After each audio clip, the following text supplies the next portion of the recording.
লাইভে চলে এসেছি, 8টা বেজে গেছে আর তোমাদের সাথে চুটি আড্ডা মারবো।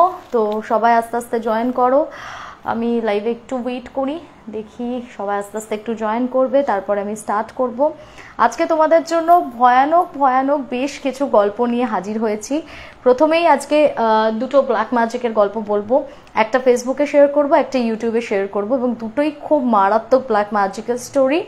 তারপর চলে যাব হচ্ছে তোমার ভূতের গল্প তো থাকছেই আজকে, তার সাথে ভূতের গল্প বলতে আমাদের প্রত্যেকের ইন্ডিভিজুয়াল এক একটা লাইফ, তো সেই লাইফের এক একটা গল্প, ইনসিডেন্ট, ঘটনা, সেগুলোই আমি শেয়ার করে থাকি। তো প্রত্যেকটাই সত্যি ঘটনা, প্রত্যেকের একদম পারিবারিক ঘটনা, সেগুলো নিয়েই আজকের পুরো সেশনটা যাবে। হাই, এসে গেছি দি ভাই, লিখছে শ্বেতা মুখার্জি, থ্যাংক ইউ শ্বেতা। আচ্ছা, সুরজিৎ সমাদ্দার লিখছে শাড়িটা দারুণ দিদি, শাড়িটা বেশ একটা নস্টালজিক ফিল দিচ্ছে না, হলুদ ট্যাক্সি মানেই কলকাতা। তো একটা দারুণ শাড়ি, এটা আজকে আমাকে স্পন্সর করেছে মনীষা দেব, এটা স্পন্সর করেছে। আমি আসছি শাড়িটার প্রসঙ্গে, আমি তার আগে একটু ক্ল্যারিফাইড হয়নি যে আমি প্রপারলি অডিবল ভিজিবল কিনা। লুকিং সো এলিগেন্ট লিখছে দেবশ্রী রয়, ওকে। শিল্পা চট্টোপাধ্যায় লিখছে হাই, কেমন আছো তুমি, লিখছে কমরুন নাহার, ওকে, ভালো আছি কমরুন। পৌলমী লিখছে শ্রেয়াদি চলে এসেছি, থ্যাংকস ফর জয়েনিং। ঈশিতা আমাকে বলে দিয়েছে যে সব কিছু ক্লিয়ার আছে, নো প্রবলেম, ওকে। তাহলে আমি এবার স্টার্ট করতেই পারি। মাই বিউটিফুল লাভিং প্রিন্সেস দিদি ভাই, পৌলমী দাস লিখছে সব ঠিকঠাক আছে, ওকে। নূপুর মুখার্জি গাঙ্গুলি, কেমন আছো দিদি, জয়েন করেছে। শিল্পা মজুমদার জয়েন করেছে, ওকে। শ্বেতা দাস আমাদের সঙ্গে আছে। তো সবার নাম আর আমি কন্টিনিউ করছি না, সবাই আস্তে আস্তে তোমরা জয়েন করছো, জয়েন করো। আমি যেটাতে যাব সেটা হচ্ছে প্রথম আজকে আমার এই যে ইউনিক ডিফারেন্ট একদম এই শাড়িটা বোঝাই যাচ্ছে, এটা একটা বুটিক কালেকশন। এটা আমাকে পাঠিয়েছে মনীষা দেব, ওর বুটিকের নাম হচ্ছে শেষা বুটিকের তরফ থেকে আমাকে এই অসাধারণ একটা পিওর মলমল কটন এটাকে বলা হয়, যেটা তোমরা দেখতেই পাচ্ছ। এত সফট শাড়িটা, এত ভালো শাড়িটা, আমার আর কিছু এক্সপ্লেন করারই নেই। কমপ্লিটলি একদম বডি হাগিং শাড়ি, একদম সফট নরম একটা শাড়ি, যেটা আমাদের এখানকার ওয়েদারের জন্য ভীষণ রকম অ্যাপ্রোপ্রিয়েট। এবং শুধু তাই নয়, এই শাড়িগুলো ক্যারি করা ইজি, পরে তুমি সারা দিন কোথাও যাও, ঘুরতে যাও, বেড়াতে যাও, কোনো অকেশনে সারাদিন তোমাকে শাড়ি ক্যারি করতে হচ্ছে, তখন তুমি ইউজ করো। যারা রেগুলার ওয়ার্কিং প্লেসে শাড়ি পরে যাদের যেতে হয়, যারা স্কুল টিচার্স আছো কিংবা হয়তো কলেজে যারা রেগুলারলি যায়, অনেকেই আছে যাদের রেগুলার শাড়ি পরার অভ্যেস, তো তাদের জন্য তো এর থেকে ভালো অপশন কিছু হতেই পারে না। এটা হচ্ছে একদম পিওর কটন মলমল আছে। তবে এর প্রিন্ট যেটা আছে, এটা দেখতে পাচ্ছ ট্যাক্সি প্রিন্টের। এই ওর কাছে বুটিক কালেকশনে huge different unique exclusive collections তোমরা পেয়ে যাবে। কলকাতার ওপরে প্রিন্ট আছে বা বিভিন্ন রকম কনসেপ্টের ওপরে কিন্তু ওর কাছে ডিফারেন্ট প্রিন্ট আছে। এটা যেহেতু হলুদ ট্যাক্সি আমাকে ছোটবেলায় ফিরিয়ে নিয়ে চলে গেছে। আর সব থেকে মজার ব্যাপার হচ্ছে আমার ছেলের ভীষণ পছন্দ হয়েছে। আমার ছেলে ইউজুয়ালি আমার কোনো আউটফিট নিয়ে কোনোদিন কোনো কমেন্ট করে না বা ওইসব নিয়ে ওর মাথা ব্যথা নেই। আজকে ওর এটা দেখে খুব পছন্দ হয়েছে, মাম্মাম তোমার আজকের শাড়িটা খুব সুন্দর না, ট্যাক্সি আছে, ওর গাড়ি ভীষণ পছন্দ, গাড়ি যেখানে আমার ছেলে সেখানে। তো বেসিক্যালি আমার ছেলের খুব পছন্দ হয়েছে, এত গাড়ি একটা শাড়ির মধ্যে, ও গাড়ি দেখে ভীষণ আনন্দ পেয়েছে। তো thank you so much Manisha, আমার থেকেও বেশি খুশি আমার ছেলেকে দেওয়ার জন্য। ও এত গাড়ি দেখে ও তো মানে মাথায় ঘুরে গেছে, ভীষণ খুশি ও। এই শাড়িটাই ওর মনে হয়েছে যে আমার লাইফের বেস্ট শাড়ি, এত গাড়ি এর মধ্যে। ওকে, সো এটার প্রাইস একটু বলে দিই। এই মলমল কটনগুলো একদম পিওর কটন এবং ভীষণ ভালো ম্যাটেরিয়াল। আমার আর এক্সপ্লেন করা আলাদা করে কিছু নেই, যারা দেখছো তারা স্ক্রিনে দেখেই বুঝতে পারছো যে কতটা কমফোর্টেবল এটা হতে পারে। এটার আঁচলটা এটা আছে, এটার আঁচল যাচ্ছে, আর এটার সাথে কিন্তু ভীষণ ইউনিক দেখো ব্লাউজ পিস আছে। আমি ব্লাউজ পিসটাও শো করে দিচ্ছি, এটার ব্লাউজ পিস আছে। তো যারা কটনের ব্লাউজ সবাই আমরা পরতে ভালোবাসি, তো ডেফিনেটলি এই ব্লাউজ পিসটা বানানোই উচিত। তো এরকম খুব সুন্দর ডিজাইনার ব্লাউজ পিসের সাথে অ্যাটাচ থাকছে এই রকম কটন মলমলের পিসগুলো। এছাড়াও ওর কাছে কিন্তু বিভিন্ন রিজিয়নাল শাড়ি যেগুলো হয়, চান্দেরি সিল্ক, মাহেশ্বরী সিল্ক, সেগুলো অ্যাভেলেবেল আছে। Kurti set, quasi set available আছে। আর তাছাড়া ছেলেদেরও পাঞ্জাবি কুর্তা, পাজামা, তো এগুলো অ্যাভেলেবেল আছে। তোমরা চাইলে একবার শেষার হিউজ কালেকশন দেখে নিতে পারো। আমি মনীষার নাম্বারটা প্রোভাইড করে দিচ্ছি, 8250016798, 8250 8250016798, 8250016798। আর তার সাথে বলে দিই এই শাড়িটার প্রাইস আছে 800 প্লাস 80 হচ্ছে তোমার অল ওভার ইন্ডিয়াতে শিপিং চার্জেস কিন্তু থাকবে। তো প্লাস 80টা কাউন্ট করেই তোমরা চার্জেসটা ধরবে। 800 আছে শাড়িটার প্রাইস, আর তার সাথে 80 আছে তোমার শিপিং চার্জেস। ওকে, এটা ইনক্লুডিং থাকবে। আচ্ছা দিদি প্রাইসটা বলো। প্রাইসটা বলে দিয়েছি, শুনেছিস? প্রাইসটা আমি বললাম 800 আছে এটার প্রাইস, আর তার সাথে 80 রুপিস কিন্তু তোমার থাকবে এক্সট্রা শিপিং চার্জ। ওকে, অনেকদিন পর তোমার লাইভ জয়েন করলাম আখি। হ্যাঁ, অনেকদিন তোকে দেখতে পাইনি, খুব মিষ্টি লাগছে তোমাকে। Thank you so much. তো আমার আর এই শাড়িটা নিয়ে আপাতত কিছু বলার নেই। আমি নিজেও ভীষণ এনজয় করেছি শাড়িটা পরে, আমার নিজেরও খুব ভালো একটা ফিল এসছে। এক তো গরমের দিনে এর থেকে ভালো কিছু হতে পারে না, দ্বিতীয়ত হচ্ছে বেশ সুন্দর একটা ইউনিক কালেকশন। মানে এখন যদিও এই ট্যাক্সি শাড়িটা একটু ট্রেন্ডিংয়ে যাচ্ছে, আমি বেশ কিছু জায়গায় মডেলসদেরকে ইউজ করতে দেখেছি। তো তোমরা এখনো যারা এরকম একটা কালেকশন নিজেদের পকেট করনি, তাদেরকে বলবো, বিশেষ করে যারা কলেজ গোয়ার্স, যারা রেগুলার শাড়ি পরে অভ্যস্ত নয়, তাদের জন্য ফটাফট, বা যারা খুব একটা ভালো শাড়ি পরতে পারো না, তারা তো ডেফিনেটলি এরকম মলমল কাটার নিজেদের সাথে রেখে দাও ভাই।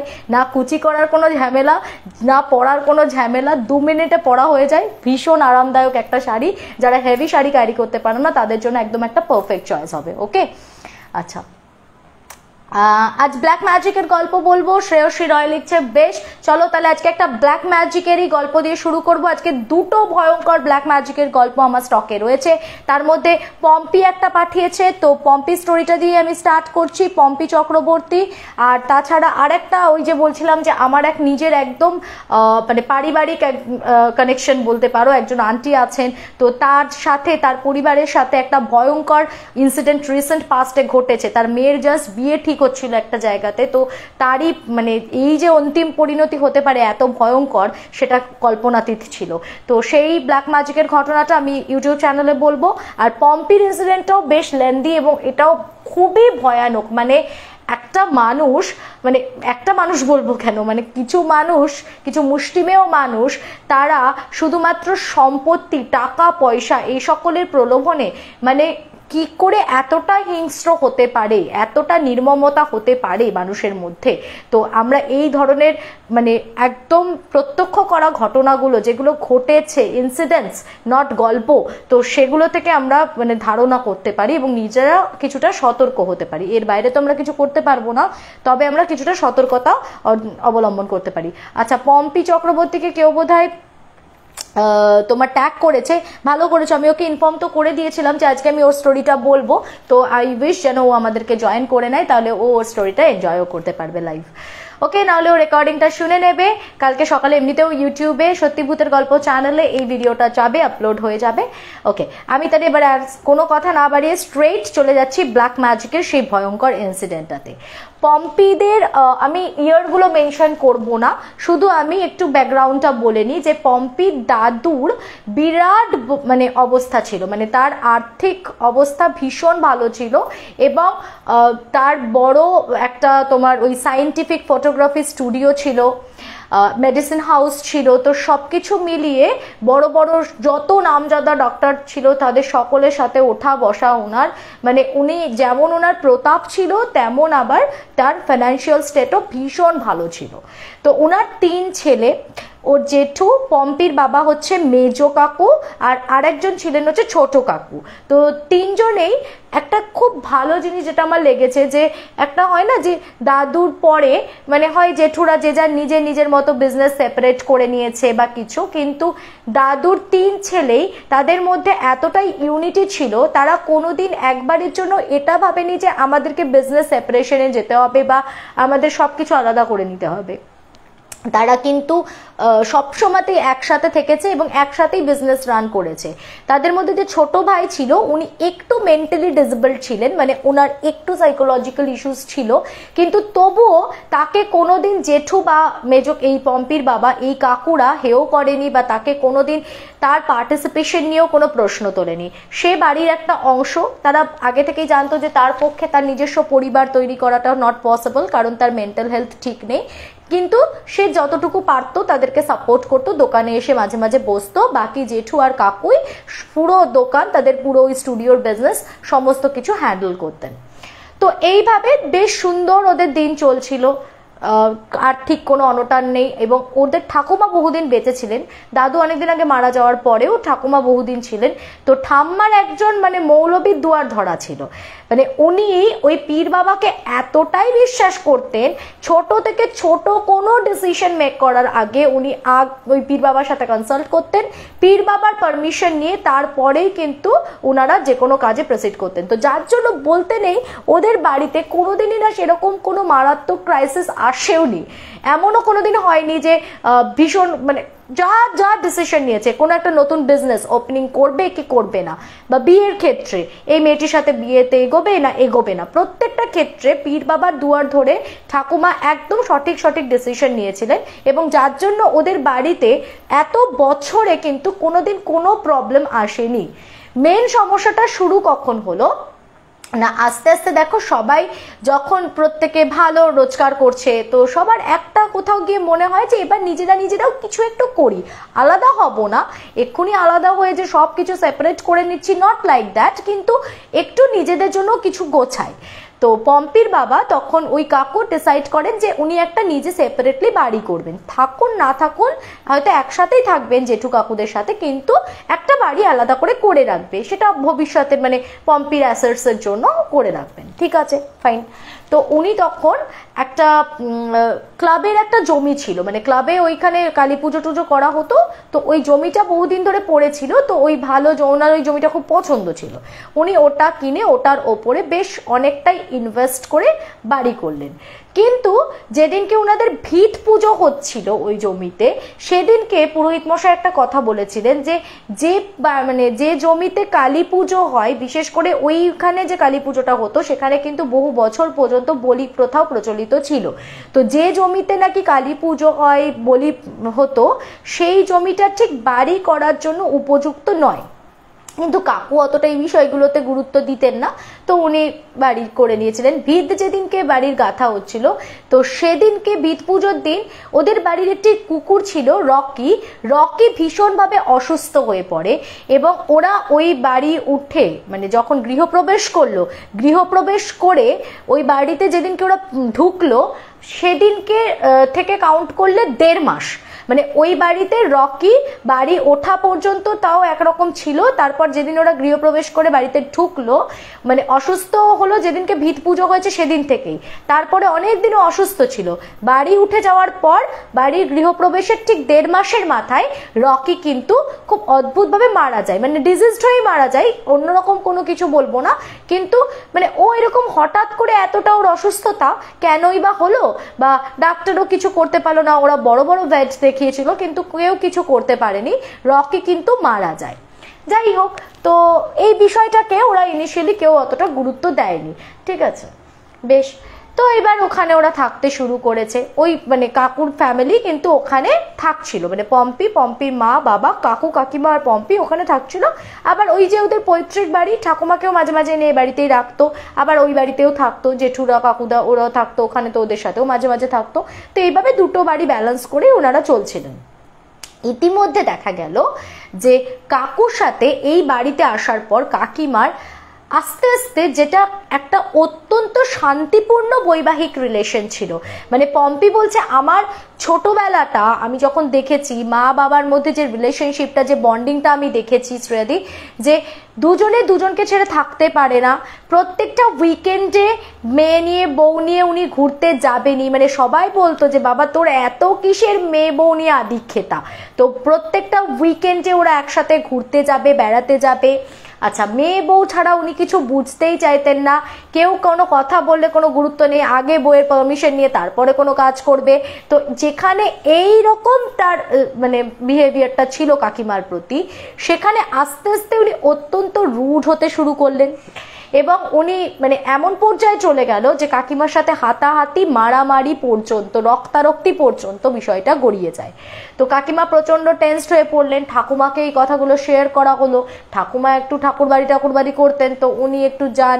আচ্ছা, ইতিমধ্যে বলি যে ঠাকুমা যে পীর বাবার দৌড় ধরতেন, তো সেই পীর বাবা কিন্তু এই বাড়ির গৃহপ্রবেশের পরপরই উনি মারা যান।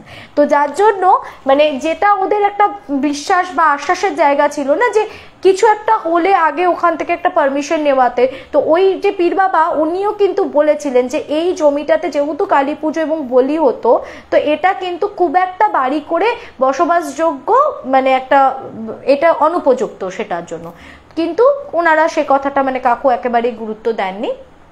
যাই হোক, তো তারপর ওরা ওই বাড়িতে থাকতে থাকতে এই তো পরিস্থিতি, কাকু কাকিমার মধ্যে অত্যন্ত মারামারি, রক্তারক্তি, এরকম সিচুয়েশন, প্রচন্ড অশান্তি হচ্ছে। ঠাকুমা অন্য ঠাকুর বাড়ি থেকে তাবিজ টাবিজ নিয়ে আসছে, বালিশের তলায় রাখছে, এই ওই অনেক রকম ভাবে ট্রাই করছে, কিন্তু কিছুতেই কিছু হচ্ছে না। এরপরে এমন একটা পরিস্থিতিতে পৌঁছলো রিলেশনটা যে কাকু দেখা যায় যে প্রত্যেক শনিবার করে বাড়ি ফেরে না, মানে রাত্রেবেলা দোকান থেকে উনি কোথাও চলে যান, উনি আর বাড়ি ফিরছেন না। উনি ফিরছেন হয়তো পরের দিন দেখা যাচ্ছে মানে সকালবেলা ভোর রাতে ফিরছেন, কিংবা সেই শনিবারের মাঝরাতে করে ফিরছেন, বা রবিবারে সকালবেলা ফিরছেন, এবং এটার ডিউরেশনটা ক্রমশ দিনে দিনে বাড়তে শুরু করে। তো প্রথম কাকু যখন ফেরত আসতো, কাকু বলতো কি আমার না খুব শরীর আনচান করছে, আমার খুব শরীর খারাপ করছে।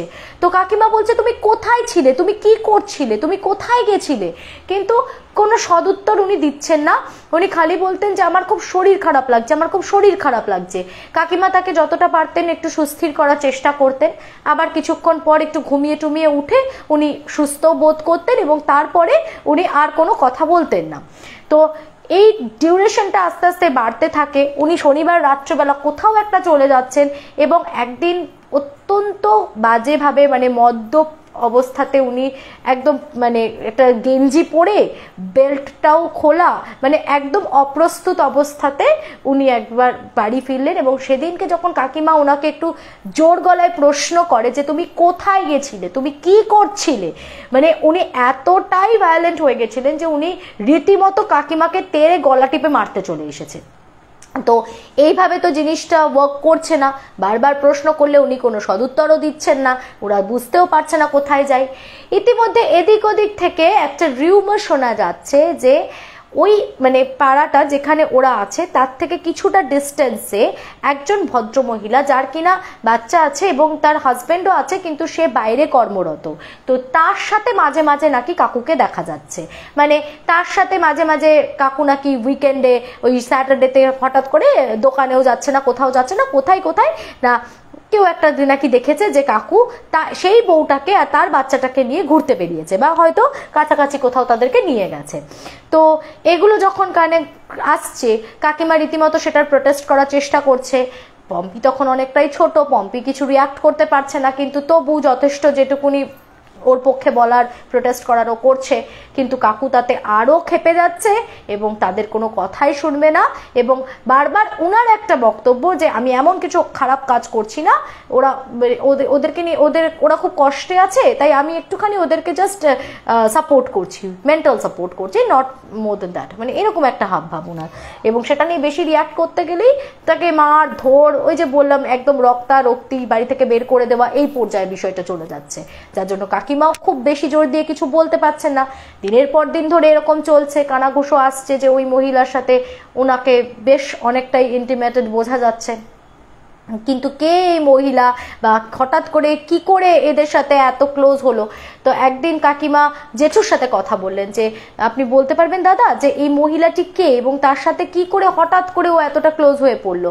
তো তখন জেঠুর কাছ থেকে অল্প বিস্তর শুনেছিল যে এই মহিলা নাকি ওদের ওষুধের দোকানে ওষুধ কিনতে আসতো, তো এসে ভীষণ নাকে কান্না কাঁদতো যে আমার ছেলের ভীষণ শরীর খারাপ, আমার ছেলে মানে এরকম বাবা ঠিক মতো দেখে না, ঠিক মতো সময় মতো টাকা পয়সা পাঠাচ্ছে না, তো আমি কি করব বুঝতে পারছি না। তো কাকু একটু ভীষণ কাইন্ড হার্টেড, বরাবরই কাকু একটু মিশুকে এবং কাইন্ড হার্টেড, তো যার জন্য উনি একটু মানুষের সাথে গল্প গুজবও করতেন। আর তার সাথে ধরো কেউ এরকম একটু বললো যে আমার এরকম এরকম এতটাই দুস্থ অবস্থা, আপনি কাইন্ডলি একটু দেখুন না যদি আমাকে এই ওষুধটা একটুখানি বিনা পয়সায় দেওয়া যায়। তো উনি কিন্তু এরকম ধার বাকিতে অনেককেই দিতেন, তো ওনাকে তো দিয়েই দিতেন যে ঠিক আছে তুমি এই ওষুধটা নিয়ে যাও, বাচ্চার শরীর খারাপ তুমি নিয়ে যাও। এইভাবে আস্তে আস্তে একটা ভালো রিলেশন নাকি গ্রো করেছে ওদের মধ্যে, এবং মাঝে মাঝে নাকি ওই মহিলা বাড়ি থেকে বিভিন্ন রান্না বান্না করে টোরে নিয়ে এসে দোকানে দিত, ওরা সবাই মিলেই খেত, কাকুও খেত, জেঠুও খেত, উনিও খেত। কিন্তু তার মধ্যে ওর সাথে এতটা যে আত্মিকতা তৈরি হয়ে গেছে সেটা ওরা বুঝতে পারেনি, বা উনি বলতেন যে না না সেরকম বিষয় কিছু নয়, জাস্ট আমি একটুখানি, ওরা খুব দুস্থ এবং ওরা নিজেরা ভালো নেই, তো আমি একটু বাচ্চাটাকে মেন্টাল সাপোর্ট দেওয়ার জন্য যাই, মহিলার সাথে আমার কোনো সমস্যা নেই। এরকম সুস্থ অবস্থায় তাই বলতেন, আবার অসুস্থ থাকলে মেরে ধরে দিতেন। এইরকম চলছিল বেশ কিছুদিন।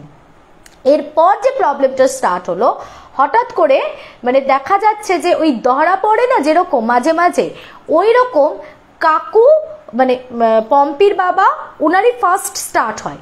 তারপরে আস্তে আস্তে গ্র্যাজুয়ালি জেঠু এবং আরেকজন যে কাকু ছিলেন যাকে আমি বললাম যে একটু মেন্টালি ডিসেবলড, ওই দুজনের মধ্যেও এই সেম জিনিসটা দেখা যায়।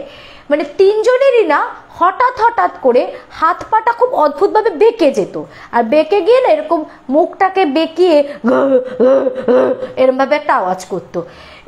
এই জিনিসটা বারবার বারবার হতে শুরু করলো এবং ফ্রিকোয়েন্সিটা ক্রমশ বাড়তে শুরু করলো। বড় বড় ডক্টর কনসাল্ট করা হচ্ছে। সব থেকে বড় কথা, ঠাকুমা বা বাড়ির প্রত্যেকেরই একটা জিনিস খুব অদ্ভুত লাগছিল, ধরো এটা যদি কোনো নার্ভের ইস্যু হয় তাহলে সেটা একই সাথে তিন ভাইয়ের সাইমালটেনিয়াসলি হতে পারে, একই সাথে তিনজনের একই রকমের প্রবলেম কি করে হলো, এটা নিয়ে সকলে একটু বদার ছিল। এবং ঠাকুমা বলছেন যে মানে উনি ভীষণ রকম একটা জিনিস ভাইবস পাচ্ছিলেন যে আমার তিন ছেলে, প্রথমত নার্ভের প্রবলেম কারোরই হওয়ার কথা না, ঠিক আছে, যদি ছোট কাকার একটু সমস্যা ছিল, ওনার যদি হয়েও থাকে, বাট ওনার বাকি দুই ছেলে কিন্তু সম্পূর্ণ সুস্থ ছিল, তাদের দুজনেরই একই সাথে এই একই রকমের প্রবলেম কেন হবে? তো উনি মানে তখন ওদেরকে নিয়ে বরানগরে কোন এক ঠাকুর বাড়িতে যান, এখন এক মৌলবীর কাছে যান, ওনাদেরকে নিয়ে প্রচুর দৌড়াদৌড়ি শুরু করলেন, বা তাদেরকে বাড়িতে নিয়ে আসে, ওদের সাথে ইন্টারাকশনের চেষ্টা করে যে ওদের থেকে যদি কিছু জানতে পারে যে কেন ওদের এই রকম প্রবলেমস হচ্ছে, কি ব্যাপার বৃত্তান্ত। তো তিনজনেরই এই একই প্রবলেম, হাত পাগুলো বেঁকে যেত, সে মুখ টুক বেঁকে এরম টাইপের চিৎকার করতো। তো মানে এটা বেশ খানিকক্ষণ চলতো, মানে 10-15 মিনিট করে চলতো, ধরা পড়তো যখন, তারপর আস্তে আস্তে আস্তে আস্তে তারা আবার স্বাভাবিক হতো। হ্যাঁ, তো এই ব্যাপারটা মানে এত দূরই বাড়াবাড়ির পর্যায়ে চলে গেছিল যে তিন ভাইকে চেন্নাই পর্যন্ত তারা যায়, বড় থেকে বড় ডক্টর তারা কনসাল্ট করে, বিভিন্ন মানে নিউরোসার্জনদের সাথেও কথাবার্তা হয়, সমস্ত কিছু, বাট কেউ ধরতে পারছে না যে এক্স্যাক্টলি তাদের কি সমস্যাটা হয়েছে এবং কেন তিন ভাইয়ের মধ্যেই একই সময়ে একই মানে একই ডিউরেশনে এই একই রকমের সমস্যা দেখা যাচ্ছে। তো তারপরে এদিক ওদিক বাবাজি মাতাজি করে এই তাবিজ সেই তাবিজ দিয়েও তো সেরকম কোনো সুরাহা হচ্ছিল না। অনেক পরে ঠাকুমা একজন মৌলবীর খোঁজ পান যে কিনা বেশ ওই চত্বরের মানে যথেষ্ট দাপট আছে তার, এবং বলে নাকি ওনার কাছে এমন কোনো সমস্যা নেই যেটার কোনো সমাধান নেই। তো তার কাছে তাদের তিনজনকে অনেক কনভিন্স করে নিয়ে যাওয়া হয় এবং ওদের তিনজনকে দেখে উনি বলেন ঠিক আছে আমি ঝাড়িয়ে দিচ্ছি। তো উনি প্রাথমিকভাবে তিনজনকে ঝাড়িয়ে দেয়। এবার একটা ব্যাপার ছিল, সেটা হচ্ছে যে ওই তিন ভাইয়েরই মধ্যে কিন্তু একটা জিনিস কাজ করতো যে আমাদের মধ্যে কিছু একটা চলছে যেটা আমরা নিজেরাও হয়তো ফিল করতে পারছি না, বাট সেটা অ্যাবনর্মাল, মানে আমরা আগে যেরকম ছিলাম তার থেকে কিন্তু আমরা অনেকটা বদলে গেছি এবং আমাদেরকে কোথাও গিয়ে সুস্থ হতে হবে। তো এই তাড়নাটা কিন্তু কোনো একটা জায়গায় ওই তিন ভাইয়ের মধ্যেই ছিল, এবং যার জন্য ঠাকুমা কিন্তু কনভিন্স করে করে ওদের তিনজনকে বিভিন্ন জায়গায় নিয়ে যেত। তো ওই মৌলবীর কাছে যখন যায়, উনি ঝাড়ানোর পর ডাইরেক্ট কোয়েশ্চেন করেছিলেন ওদেরকে যে আপনাদের মধ্যে কারোর কি কোনো মহিলার ঘটিত কোনো ব্যাপার আছে বা কোনো মহিলার সাথে কি কোনো সম্পর্ক আছে, তাহলে আমাকে সেটা খুলে বলুন, মানে বিষয়টা আমাকে একটু বুঝতে হবে, কারণ আপনাদের তিনজনের সাথে মানে ডিফারেন্ট রকমের প্রবলেম হয়েছে। মানে কিরকম প্রবলেম হয়েছে, মেজো ভাই যে মেজো কাকু ছিল ওই মৌলবী গুণে বলেছিলেন যে উনাকে বশীকরণ করা হয়েছে। বাকি জেঠু আর ওই যে কাকু ছিলেন ওনাদের দুজনকে মারণ বান মারা হয়েছে। তো ওনাদের দুজনকে বলেছিলেন যে কিছু খাওয়ানো হয়েছে যার মাধ্যমে ওনাকে মারণ বান মারা হয়েছে, আর বাকি আরেকজনকে আপনাদের মধ্যে তাকে বশীকরণ করা হয়েছে। তো তখন ওই যে মানে মেজো জেঠু ছিলেন আর কি, ওই মানে পম্পির বাবা, উনি তখন বলছেন যে আসলে এই ভদ্রমহিলার সাথে আমাদের একটা ভালো র্যাপও তৈরি হয়ে যায় এবং উনি মাঝে মাঝে আমাদের দোকানে আসতেন, এটা ওটা কথাবার্তা হতো, ওষুধপত্র উনি নিতেন। প্রথমে ধরো ধার ওষুধ নিতেন, তারপরে উনি অনেক ওষুধ হয়তো ফ্রিতেই দিয়ে দিতেন। আস্তে আস্তে উনি বিভিন্ন রকম খাবার দাবার তৈরি করে নিয়ে আসতেন। যে খাবার দাবারগুলো নিয়ে আসতেন, তো মৌলবী বলে ওটাকে আপনারা তিনজনেই খেতেন? বলে হ্যাঁ, ওটা আমরা তিনজনেই খেতাম। তো মৌলবী তখন বুঝতে পারলো যে জেঠু, কাকু এবং ওই যে কাকু ছিলেন উনাকে তিনজনের ওপরেই কিন্তু মানে ওই মারণ বানের যে ব্যাপারটা ওই তিনজনের ওপরেই অ্যাপ্লাই করা হয়েছিল। মানে তিনজনকে এমন কিছু খাওয়ানো হয়েছিল যাতে আস্তে আস্তে তিনজনের শুকিয়ে কিন্তু শেষ মানে মৃত্যু পথে চালিত হবে। আর মাঝখানে যে পম্পির যে বাবা ছিলেন মানে ওই কাকুকে স্পেসিফিক্যালি উনাকে যেটা করা হয়েছিল, উনার ওপর কোনো বশীকরণের টোটকা অ্যাপ্লাই করা হয়েছিল।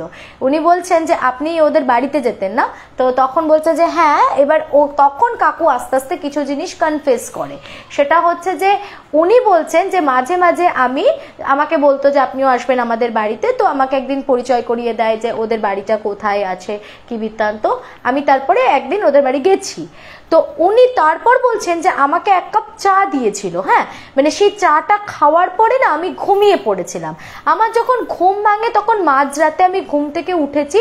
আমার কিন্তু এই 2-3 ঘন্টা মাঝখানে যে কি মানে 2-3 ঘন্টার বেশি হবে, আরো 4-5 ঘন্টা ধরো ওখানে ছিল, হয়তো গেছে রাত্রি 9টা-10টার দিকে, হয়তো তোমার ওই দুপুর 2-3টের দিকে উনি ব্যাক করেছেন। তো বলছে এর মাঝখানের সময়টাতে আমি যে কি করেছি বা কি হয়েছে আমার সাথে আমার কিছু মনে নেই।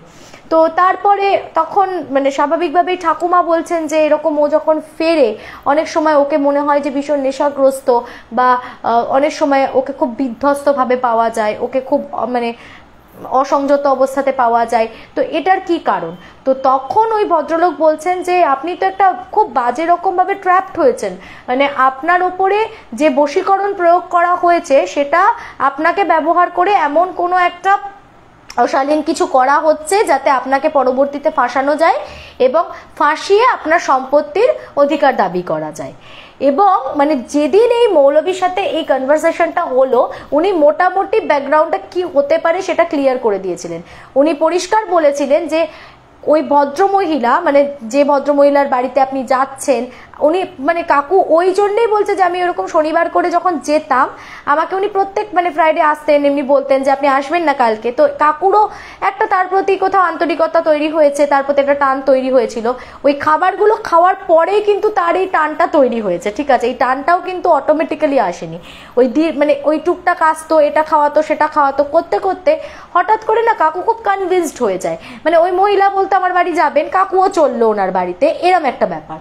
তো তখন অলরেডি ওনার উপর বশীকরণের প্রক্রিয়াটা চাপিয়ে দিয়েছে। এইবারে যখন কাকুকে ডাকতো, কাকু যেত, তারপরে কাকুকে কিছু এমন একটা খাওয়াতো যার জন্য কাকু 4-5 ঘন্টা টানা ঘুমিয়ে পড়তো। সেই জন্যই ওই শনিবারে অত রাত্রেবেলা উনি ওই রকম মাঝরাতে করে ফিরতেন, বা এক একদিন উঠতেই পারতেন না পরের দিকে, তখন উনি একদম ভোর রাতের দিকে ফিরতেন বা পরের দিন সকালবেলা ফিরতেন। ওনাকে কি খাওয়ানো হতো সেটা উনি জানেন না, বাট উনি ঘুমিয়ে পড়তেন। তো এর কিছুদিনের মধ্যেই তো মৌলবী ওনাদেরকে ঝাড়িয়ে দিলেন এবং কিছু তাবিজ টাবিজ দিয়ে দিলেন, বললেন ঠিক আছে আমি চেষ্টা করছি যতটা আমার তরফ থেকে করা যায় যে এই যে বানের প্রকোপটা রয়েছে সেটাকে আস্তে আস্তে আমি কাটিয়ে দেব, আর এই বশীকরণটা আমাকে ভাঙতে হবে। তো উনি নাকি বেশ ঝাড়িয়ে টাড়িয়ে দিয়ে অনেক কিছু মন্ত্রতন্ত্র দিয়েছিলেন বালিশের তলায় রাখার জন্য, তাবিজ টাবিজ দিয়েছিলেন পড়ানোর জন্য। ওগুলো করাতে আস্তে আস্তে নাকি ওই যে ধরা পড়তো না ওনাদের তিনজনেরই ওই হাত মুখ বেঁকে যেত, ওনারা তিনজনেই ওরকম বিকৃতভাবে চিৎকার করতেন, তো ওই ব্যাপারগুলো আস্তে আস্তে আস্তে আস্তে ঠিক হতে থাকে। কিন্তু মানে ওই মৌলবী এতটাই দূরদৃষ্টি সম্পন্ন ছিল, উনি কিন্তু বলেছিলেন যে দীর্ঘদিন আপনাকে এই কাজটা করার উদ্দেশ্য হচ্ছে ওই যে 4-5 ঘন্টা আপনি ঘুমোচ্ছেন আপনার কোনো মিসইউজ করা হচ্ছে, এবং তাতে জানি না মানে কি এমন ঘটছে উনি কিন্তু পরবর্তীতে আপনাকে অ্যাটাক করতে পারে। তো সত্যি সত্যি সেটাই ঘটলো। এর কিছুদিনের মধ্যেই ওই মহিলা হঠাৎ করে এসে দাবি করে বসলেন যে উনি কনসিভ করে গেছেন এবং তার বাচ্চার বাবা হচ্ছে মানে কাকু। এই নিয়ে তো এবার পুরো বুঝতে পারছো একটা পাবলিক হিউমিলেশন, মানে একটা সোশ্যাল হিউমিলেশন, মানে কাকিমা ঠাকুমা কতটা অপমানিত হচ্ছে যে এইরকম ভাবে এসে উনি এরকম দাবি করছেন। এবার যথারীতি উনি ওরকম জাকিয়ে বসলেন যে তার উত্তরাধিকারী আসতে চলেছে নাকি, সুতরাং তাকে মানে যদিও তারা বিবাহিত নয় তাই কাজে সে তো কিছু ক্লেম করতে পারবে না অফিসিয়ালি, কিন্তু তার উত্তরাধিকারী আসতে চলেছে তার থ্রুতে, মানে সে এই কাজটার জন্য দায়ী। তো কাজেই কাকুর বাড়ির ভাগ তাকে দিতে হবে, এমনকি যে বিজনেসটা আছে সেটার থেকেও কিছুটা পোর্শন মানে বিজনেসের একটা অংশীদার হিসাবে তার যে আসন্ন সন্তান তার জন্য রাখতে হবে। অমুক তমুক নানান রকমের অ্যালিগেশন সাজিয়ে যাচ্ছে তাই করে একটা কেস কাভারি করে বিচ্ছিরি ব্যাপার করলো। তো এইটাই মৌলবী বলেছিল যে ওই যে আপনাকে ডেকে নিয়ে গিয়ে দিনের পর দিন আপনি বুঝতে পারছেন না, অজ্ঞাতভাবে আপনার কিছু একটা করা হচ্ছে, তো এটার কিন্তু আপনি খুব তাড়াতাড়ি ফলটা পাবেন, মানে আপনি বুঝতেও পারছেন না কিভাবে আপনি ট্র্যাপড হয়েছেন, আপনাকে কিন্তু ও মিসইউজ করেছে এবং সেটার কিন্তু মানে সেটা মানে করার উদ্দেশ্যই হচ্ছে আপনাকে কিছু একটা দিয়ে অ্যাটাক করবে। তো ওরা খুব সহজেই বুঝতে পারলো এবার যে ওনার মেইন প্ল্যানটা কি ছিল, উনি মেইন কি মানে কুবুদ্ধিটা এঁটেছিলেন মাথায়। কিন্তু তারপরে তো সে মহিলা নাছোড়বান্দা, সেও কিছুতে তাকে টার্মিনেশনের জন্য বলা হয়েছে অনেক কিছু, কিছুতেই তাকে রাজি করা যাচ্ছে না। তার একটাই শর্ত যে সবকিছু করবে তখনও যদি বাড়ির ভাগ দেওয়া হয়, প্রপার্টি দিতে হবে তাকে। এবং উনি কিন্তু ওই যে খাওয়াতেন বিভিন্ন রকমের খাবার টাবার, ওই জেঠুকে এবং কাকুকেও কিন্তু উনি মারণ বানটা মেরেছিলেন, কারণ ওই মানে কিছু খাওয়ানোর মাধ্যমে। মারণ বানটা মারার উদ্দেশ্যটা হচ্ছে আচ্ছা তার মারণবান মারার উদ্দেশ্য হচ্ছে মানে দোকানপত্র সমস্ত কিছুই উনি আত্মসাৎ করার চেষ্টা করছিলেন। মানে জেঠু আর কাকু যদি না থাকে তাহলে দোকানগুলো আত্মসাৎ করা গেল, আবার অন্যদিকে কাকু যদি নিজের বসে থাকে, কাকু নিজের সংসার থেকে বিমুখ হয়ে যাচ্ছে, কাজেই অফিসিয়ালি যদি কখনো সম্ভব হতো তো ওয়েল অ্যান্ড গুড, আর যদি অফিসিয়ালি নাও হতো আনঅফিসিয়ালিও তার উত্তরাধিকারী দেখিয়ে মানে ডিএনএ ফিএনএ কিছু একটা ম্যাচ ট্যাচ করিয়ে কিছু একটা এস্টাবলিশ করে অন্তত তার কিছু হাতানোর একটা ধান্দা। তো এই মহিলা নাকি এইরকম আগেও করেছেন, মানে এটাই কাইন্ড অফ ওনার প্রফেশন। ওনার একজন হাজবেন্ড আছে, সে বাইরে কর্মরত, কিন্তু সেও নাকি এইসবের মধ্যে ইনভলভ, মানে সেও খুব ভালো করেই জানে যে এরকম কিছু হতে পারে বা এরকম কিছু করা হচ্ছে, এবং সেও এইটাতে ইন্ধনই যোগায়। মানে তারও একটা মানে সে একটা গোল্ড ডিগার টাইপের আর কি, মানে বউকে ইউজ করে কতটা সম্পত্তি কার থেকে হাতানো যায় এরম টাইপের মেন্টালিটি। তো ওনার হাজব্যান্ডও ডাইরেক্টলি না হলেও ইনডাইরেক্টলি এই পুরো প্ল্যানটার মধ্যে জড়িয়েছিলেন। যাই হোক, তো তারপরে মানে শেষে যখন কোনোভাবে ওই মহিলার হাত থেকে নিস্তার পাওয়া যাচ্ছে না, মানে উনি বাজেভাবে যখন কাকুকে ফাঁসিয়েছিলেন, তো তখন বাধ্য হয়ে ওরা বিভিন্ন রকম পলিটিক্যাল সোর্সেস অ্যাপ্লাই করে, ওই চত্বরের যে অ্যান্টি সোশ্যাল ওয়ার্কার্সরা আছে তাদের সাথে যোগাযোগ করে তাদেরকে দিয়ে রীতিমতো ওই মহিলাকে ধমকে ধামকে কোনোভাবে 30,000 টাকা দিয়ে তখনকার বাজারে তো ওনার মুখ টুক বন্ধ করিয়ে ওনাকে টার্মিনেশন করিয়ে বাধ্য করে মানে টার্মিনেশন করতে বাধ্য করে এনিহাও ওনার মুখটা বন্ধ করা হয়। তো এই বিষয়টা মানে খুব একটা ইজি ছিল না, প্রসিডিওরটা আমি যত সহজে বলে ফেললাম সেটা খুবই ডিফিকাল্ট ছিল। ওই সময় ওই পুরো পরিবারটা বুঝতে পারছো তো কতটা মানে সামাজিক অপমানের মধ্যে দিয়ে গেছে, কতটা একটা মানসিক যন্ত্রণার মধ্যে দিয়ে গেছে। বিশেষ করে কাকিমা মানে পুরোপুরি ভাবে ভেতর থেকে ভেঙে গেছিলেন যে এটা কি হলো, মানে এইটা উনি কখনো এক্সপেক্টই করেননি যে এরকমও কিছু তার পরিবারে তার সাথে বা তার হাজবেন্ড একটা সুখের সংসার, একটা মেয়ে নিয়ে হাজবেন্ডকে নিয়ে কত সুন্দর একটা লাইভলি ফ্যামিলি ছিল, তো তার যে এরকমও পরিণাম হতে পারে এটা কখনো দুঃস্বপ্নেও কাকিমা ভাবতে পারেনি। ঠাকুমা তো এই হিউমিলেশনটা নিতেই পারেননি। ঠাকুমা এই ঘটনাটা ওভার হওয়ার কিছুদিনের মধ্যেই এক্সপায়ার করেছেন, কারণ উনি ভেতর থেকে অসম্ভব কষ্ট পেয়েছিলেন যে আজ অব্দি দাদু এত প্রতাপশালী ছিলেন, তার এত বড় বিজনেস, এত নাম ডাক, এত বড় বড় মানুষদের সাথে ওঠা বসা, উনি ওটা দেখেই হ্যাবিচুয়েটেড। তো উনার মনে হয়েছিল যে আজকে হতেই পারে যে কোনো জায়গায় হয়তো ছেলেদের নির্বুদ্ধিতা বা কোনো জায়গায় অন্য খারাপ মানুষের কারসাজি সবকিছু মিলিয়ে মিশিয়ে আজকের এই পরিণতি, যাই হোক এটা উনি মেনে নিতে পারেননি, উনি কিছুদিনের মধ্যে এক্সপায়ার করে যান। এবং তারপরে একটা অদ্ভুত জিনিস হলো, ওনার যে ছোট কাকা ছিল না, মানে যাকে আমি বললাম যে একটু মেন্টালি ডিস্টার্ব ওই যে কাকু ছিলেন, এর কিছুদিন পরে ওই কাকুও না নিখোঁজ হয়ে যান, মানে ওই কাকুকে আর পাওয়া গেল না।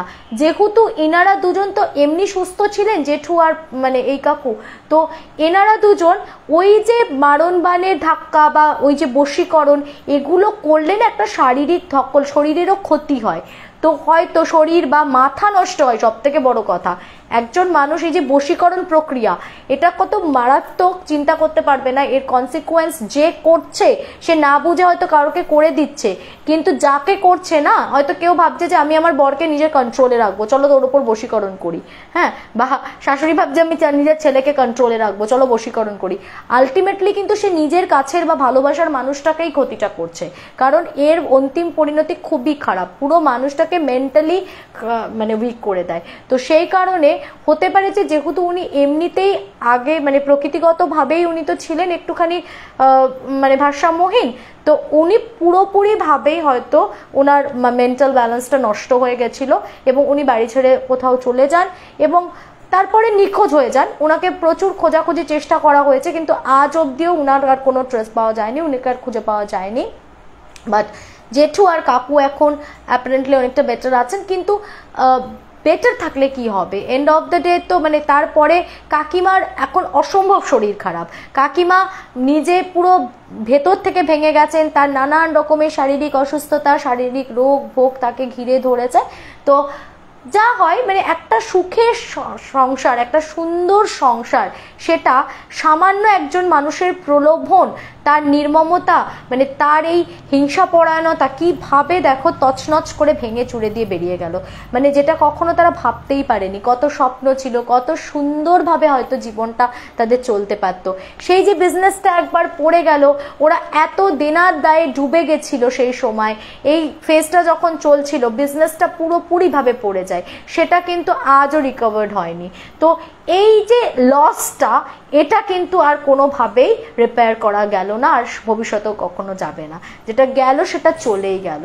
কি হলো, সেই মহিলা হয়তো তার হাত থেকে হয়তো নিস্তার পাওয়া গেল, হয়তো প্রাণে বাঁচা গেল সাময়িকভাবে, কিন্তু সবটা শেষ করে দিল। তো মারাত্মক ব্ল্যাক ম্যাজিকের একটা এফেক্ট, এতটাও মানুষের মানে কিসের এত প্রলোভন, শুধুমাত্র টাকা পয়সা, এবং কতটা প্রি প্ল্যান ছিল সেই মহিলা, চিন্তা করো। মানে উনাকে তো বশীকরণ করে পুরোপুরিভাবে শেষ করতে চেয়েছিলেন, উনার থ্রু দিয়ে মানে ওই বলে না ছুঁচ হয়ে ঢুকে ফাল হয়ে বেরোতে চেয়েছিলেন, উনাকে তো পুরোপুরি ইউটিলাইজ করেছেন, তার সাথে আবার জেঠুকে আর কাকুকেও মারণ বানটা মেরেছেন, যাতে ওদের দুজনেও পুরো শেষ হয়ে যায় এবং উনি সার্বিকভাবে সম্পূর্ণ বাড়ি সমেত, দোকান সমেত সমস্ত কিছু যাতে আত্মসাৎ করতে পারেন। তো এই রকম ভয়ঙ্কর একটা ব্ল্যাক ম্যাজিক এই পরিবারটা ফেস করেছিল।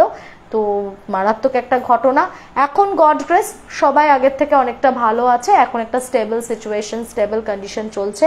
তো সকলে ভালো থাকুক, পম্পিও আগামী দিনে ভালো থাকুক, এটুকুই কামনা করি। ব্ল্যাক ম্যাজিক যাতে কেউ করতে না পারে তার জন্য কিছু করা যায় না দিদি, দেবদত্তা দেবরয় চক্রবর্তী লিখছে। একদম একদম করা যায়, নিজের ভেতর থেকে পজিটিভিটি আনলে তোমার ওপর কোনো ব্ল্যাক ম্যাজিক এফেক্ট করবে না। তুমি যতক্ষণ না মনে করছো যে কোনো ব্ল্যাক ম্যাজিক আমাকে এফেক্ট করতে পারে, সেটা এফেক্ট করেছে বলে, আর তো লাইফে আপস অ্যান্ড ডাউনস তো অনেক সময় এসেই যাবে, আসবেই, তো সেটাকে অ্যাকসেপ্ট করতে হবে এবং সেটাকে গ্রেসফুলি সঙ্গে নিয়ে চলতে হবে। জায়গাটা আস্তে আস্তে আবার ঠিক কালের ফেরে ঠিক হয়ে যাবে, কিন্তু নিজের ওপরেই বিশ্বাসটা রাখতে হবে, নিজের অরাটাকে এতটা পজিটিভ রাখতে হবে যে দূর আমার কে কি বিগড়াবে, কেউ কিচ্ছু করতে পারবে না। আমি যদি নিজে সঠিক পথে চলি, আমি যদি নিজে অনেস্ট থাকি এবং ভগবানে বিশ্বাস রাখি, ব্ল্যাক ম্যাজিক আমাদের ওপর এফেক্ট করতে পারবে না। সুতরাং মন থেকে এটা সব থেকে বেস্ট থট কি জানো, আমার উপর কোনো ব্ল্যাক ম্যাজিক কেউ করবেও না আর করতে পারবেও না, আর করলেও সেটা আমার উপর এফেক্ট করবে না। এই বিশ্বাসটা মনের মধ্যে নিয়ে চলে এসো, বি পজিটিভ, দেখো কোনো ব্ল্যাক ম্যাজিক তোমার উপর হবে না। ব্ল্যাক ম্যাজিক থেকে বাঁচতে হলে দাতা কর্ণ হওয়া উচিত, সব থেকে বড় অন্যের উপকার করাটা একদমই উচিত না জেনে শুনে কতটা ভদ্র বা কতটা করা যায়। আচ্ছা পম্পি লিখছে এক্স্যাক্টলি, মানে কাকু আছে কিন্তু এত বড় বিপদটাতে এই জন্যই ফেসেছিলেন যে উনি কিন্তু অসম্ভব হাম্বল, একটা ভীষণ কাইন্ড হার্টেড, বললাম না, মানে যে যা বলছে, একটা ওষুধ চাইছে দিয়ে দিলাম ঝট করে, কোনো ব্যাকগ্রাউন্ড চেক না করে, হয়তো তার সাথে মিশে গেল, আড্ডা মারছে, গল্প করছে, মানে সে হয়তো ভালো সেন্সেই করছে যে দাদা হিসেবে বা অন্যরকম ভাবে যে চলো ঠিক আছে ওরা অসহায় মা ছেলে, আমি একটুখানি ওদেরকে সাপোর্ট করে দিই, বাট সেটা যে এরকম বুমেরাং হয় তার কাছে এত নেগেটিভলি ফিরে আসবে সেটা তো উনি ভাবতেও পারেননি না। তো এটা তো অবভিয়াস ব্যাপার, বেশি দাতা কর্ণ এ যুগে না হয় ভালো। হনুমানজির পূজায় একমাত্র পথ, ওকে। আর কে কি লিখছে দেখি। খুব খারাপ লাগলো এটা শুনে, সাবধানে থেকো তোমরা। তনুশ্রী কমলিকা ওকে রিপ্লাই করেছে, ওকে ঠিক আছে। চলো আজ একটা ব্ল্যাক ম্যাজিক দিয়ে সবাই আমাকে বলছিল যে ব্ল্যাক ম্যাজিকের গল্প শুনবো, তো ফার্স্ট একটা ব্ল্যাক ম্যাজিকেরই গল্প বললাম। আর একটা খুব ভালো ব্ল্যাক ম্যাজিকের গল্প আছে, মানে ভালো মানে শুনতে ভালো লাগবে, আমরা এনজয় করতে পারবো এবং সতর্ক হতে পারবো। তাহলে এখান থেকে আমরা একটা সতর্কতা অবলম্বন করতে পারি যে আমরা অযাচিতভাবে কেউ যদি অতিরিক্ত উপকার চাই, আমরা বেশি পরোপকারী হয়ে সবাইকে উপকার করতে যাওয়ার দরকার নেই। লিমিটেশনসটা বোঝা আমাদের ভীষণ দরকার, যে কাকে কতটুকুনি উপকার করব, কাকে কতটুকু ছাড়বো। তারপর যদি কেউ খারাপও বলে বলুক, বাট স্টপ ইয়োরসেলফ, ঠিক আছে। তো এটা গেল। এরপর আমি যাই নেক্সট স্টোরিটাতে যাব। বলো কিসের গল্প শুনবে? জিনের গল্প শুনবে? একটা জিনের গল্প বলবো না তো? আচ্ছা একটা তাপিয়ার এই গল্পটা বলি, এই গল্পটা খুব interesting, just wait a minute. আচ্ছা আমি একটু ক্রস করে দিই, যেটা বলা হয়ে যাচ্ছে সেটা আমি ক্রস করে দিই, নাহলে আমি আবার রিপিট করে ফেলবো। এই ঘটনাটা পাপিয়া আমাকে পাঠিয়েছে। এটা হচ্ছে ওর মা যখন বর্ধমানে কর্মরত ছিলেন ইউবিআইতে, বর্ধমান শাখায়, তো তখন একটা ঘটনা ঘটে। এটা ব্যাংকের ঘটনা, এটা শুভেন্দুকে আমি শোনাবো পরে, এটা শুভেন্দুর জন্য ডেডিকেটেড একটা ঘটনা বলছি। জানি না ও এখন শুনছে কিনা, ও তো বইয়ের লাইভ শোনে না, সুতরাং এখন আশা ছেড়ে দিলাম যে ও শুনছে, বাট এটা আমি পরে ওকে চালিয়ে শোনাবো যে এটা ব্যাংকের ঘটনা একটা। তো এটা ছিল হচ্ছে তোমার ইউবিআই ব্যাংকের একটা ইনসিডেন্ট। কেননা আমি এই অর্গানাইজেশনের নামটা নিলাম, এই শাখাটা এখন এখান থেকে উঠে গেছে এবং শিফট করে গেছে, সেই জন্যই আমি নামটা নিলাম, আদারওয়াইজ আমি নামটা বলতাম না, কারণ এটা বর্ধমানে অনেকেই এই ইনসিডেন্টটা জানবে। হ্যাঁ, তো এখন ওখানে বর্ধমান রাজবাড়ির কাছে তোমার গোপালবাগ বলে কোনো একটা জায়গা আছে, সেই গোপালবাগে দেখবে এই ব্যাংকের একটা ব্রাঞ্চ ওপেনিং হয়ে গেছে। তো এই যে ব্রাঞ্চটা এখানে ওপেন করা হয়েছে, তো এই ব্রাঞ্চটা আগে কিন্তু এখানে ছিল না, সেটা অন্য একটা লোকেশনে ছিল, সেটা আমি সেই লোকেশনটার নামটা বলছি না। তো পার্টিকুলার একটা অন্য লোকেশনে আগে এই ব্রাঞ্চটা ছিল, তো সেটা পরে উঠে এসে বর্ধমান রাজবাড়ির গোপালবাগে শিফট করেছে। কেন শিফট করেছে সেই ঘটনাটা বলবো। এটা এই কারণে শিফট করেছে যে ওখানে বহুদিন আগে, মানে যখন কাকিমা বর্ধমান শাখায় ওখানে কর্মরত ছিলেন, আজ থেকে বেশ কিছু বছর আগের ঘটনা আমি বলছি, তো সেই সময় ওখানে না, মানে তখনও ধরে নাও ল্যান্ড ফোনের প্রচলনটা বেশি, মানুষের হাতে হাতে তখন অত স্মার্টফোন টোন আসেনি, এলেও সেই নোকিয়ার সেই পুরোনো দিনের যেরকম সেই ছোট ছোট কিপ্যাডওয়ালা ফোন হতো ওরকম ছোট ছোট ফোন। আর তাছাড়া অত মানে মানুষের ঘরে ঘরেও তখন হাতে হাতে মোবাইল আছে তা নয়, যদি কিছু দরকার হতো তখন সবাই আর কি ব্যাংকে ফোন করে নিত, ওখানে কেউ ফোন রিসিভ করে রেসপন্স করতো, বা যদি বাড়ির কারোর যোগাযোগ করার থাকতো ব্যাংকের নাম্বারেই ফোন করতো, এরকম ব্যাপার। তো তখনও পর্যন্ত ল্যান্ডলাইনটাই বেশি চলছে, তখনও মোবাইলটা এতটা আসেনি। হ্যাঁ, তো তখনকার আমি একটা ঘটনা বলছি। তো সেই সময় ওইখানে একজন বিহারি ব্যাংক ম্যানেজার ছিলেন, তো ওই ব্যাংক ম্যানেজার হঠাৎ করে হার্ট অ্যাটাক করেন এবং তারপরে নাকি মারা যান। আমি এক্স্যাক্টলি এই জায়গাটা ক্লারিফাইড নই যে উনি মানে হার্ট অ্যাটাক করে ওখানেই স্পট ডেড হয়ে গেছিলেন ব্যাংকের ভেতর, নাকি ওনাকে হসপিটালাইজড করা হয়েছিল, হার্ট অ্যাটাকটা ওখানে এসেছিল, তারপরে ওনাকে হসপিটালাইজড করা হয়েছিল, তারপর হসপিটালে গিয়ে উনি মারা যান, এরকম কিছু একটা ঘটেছিল।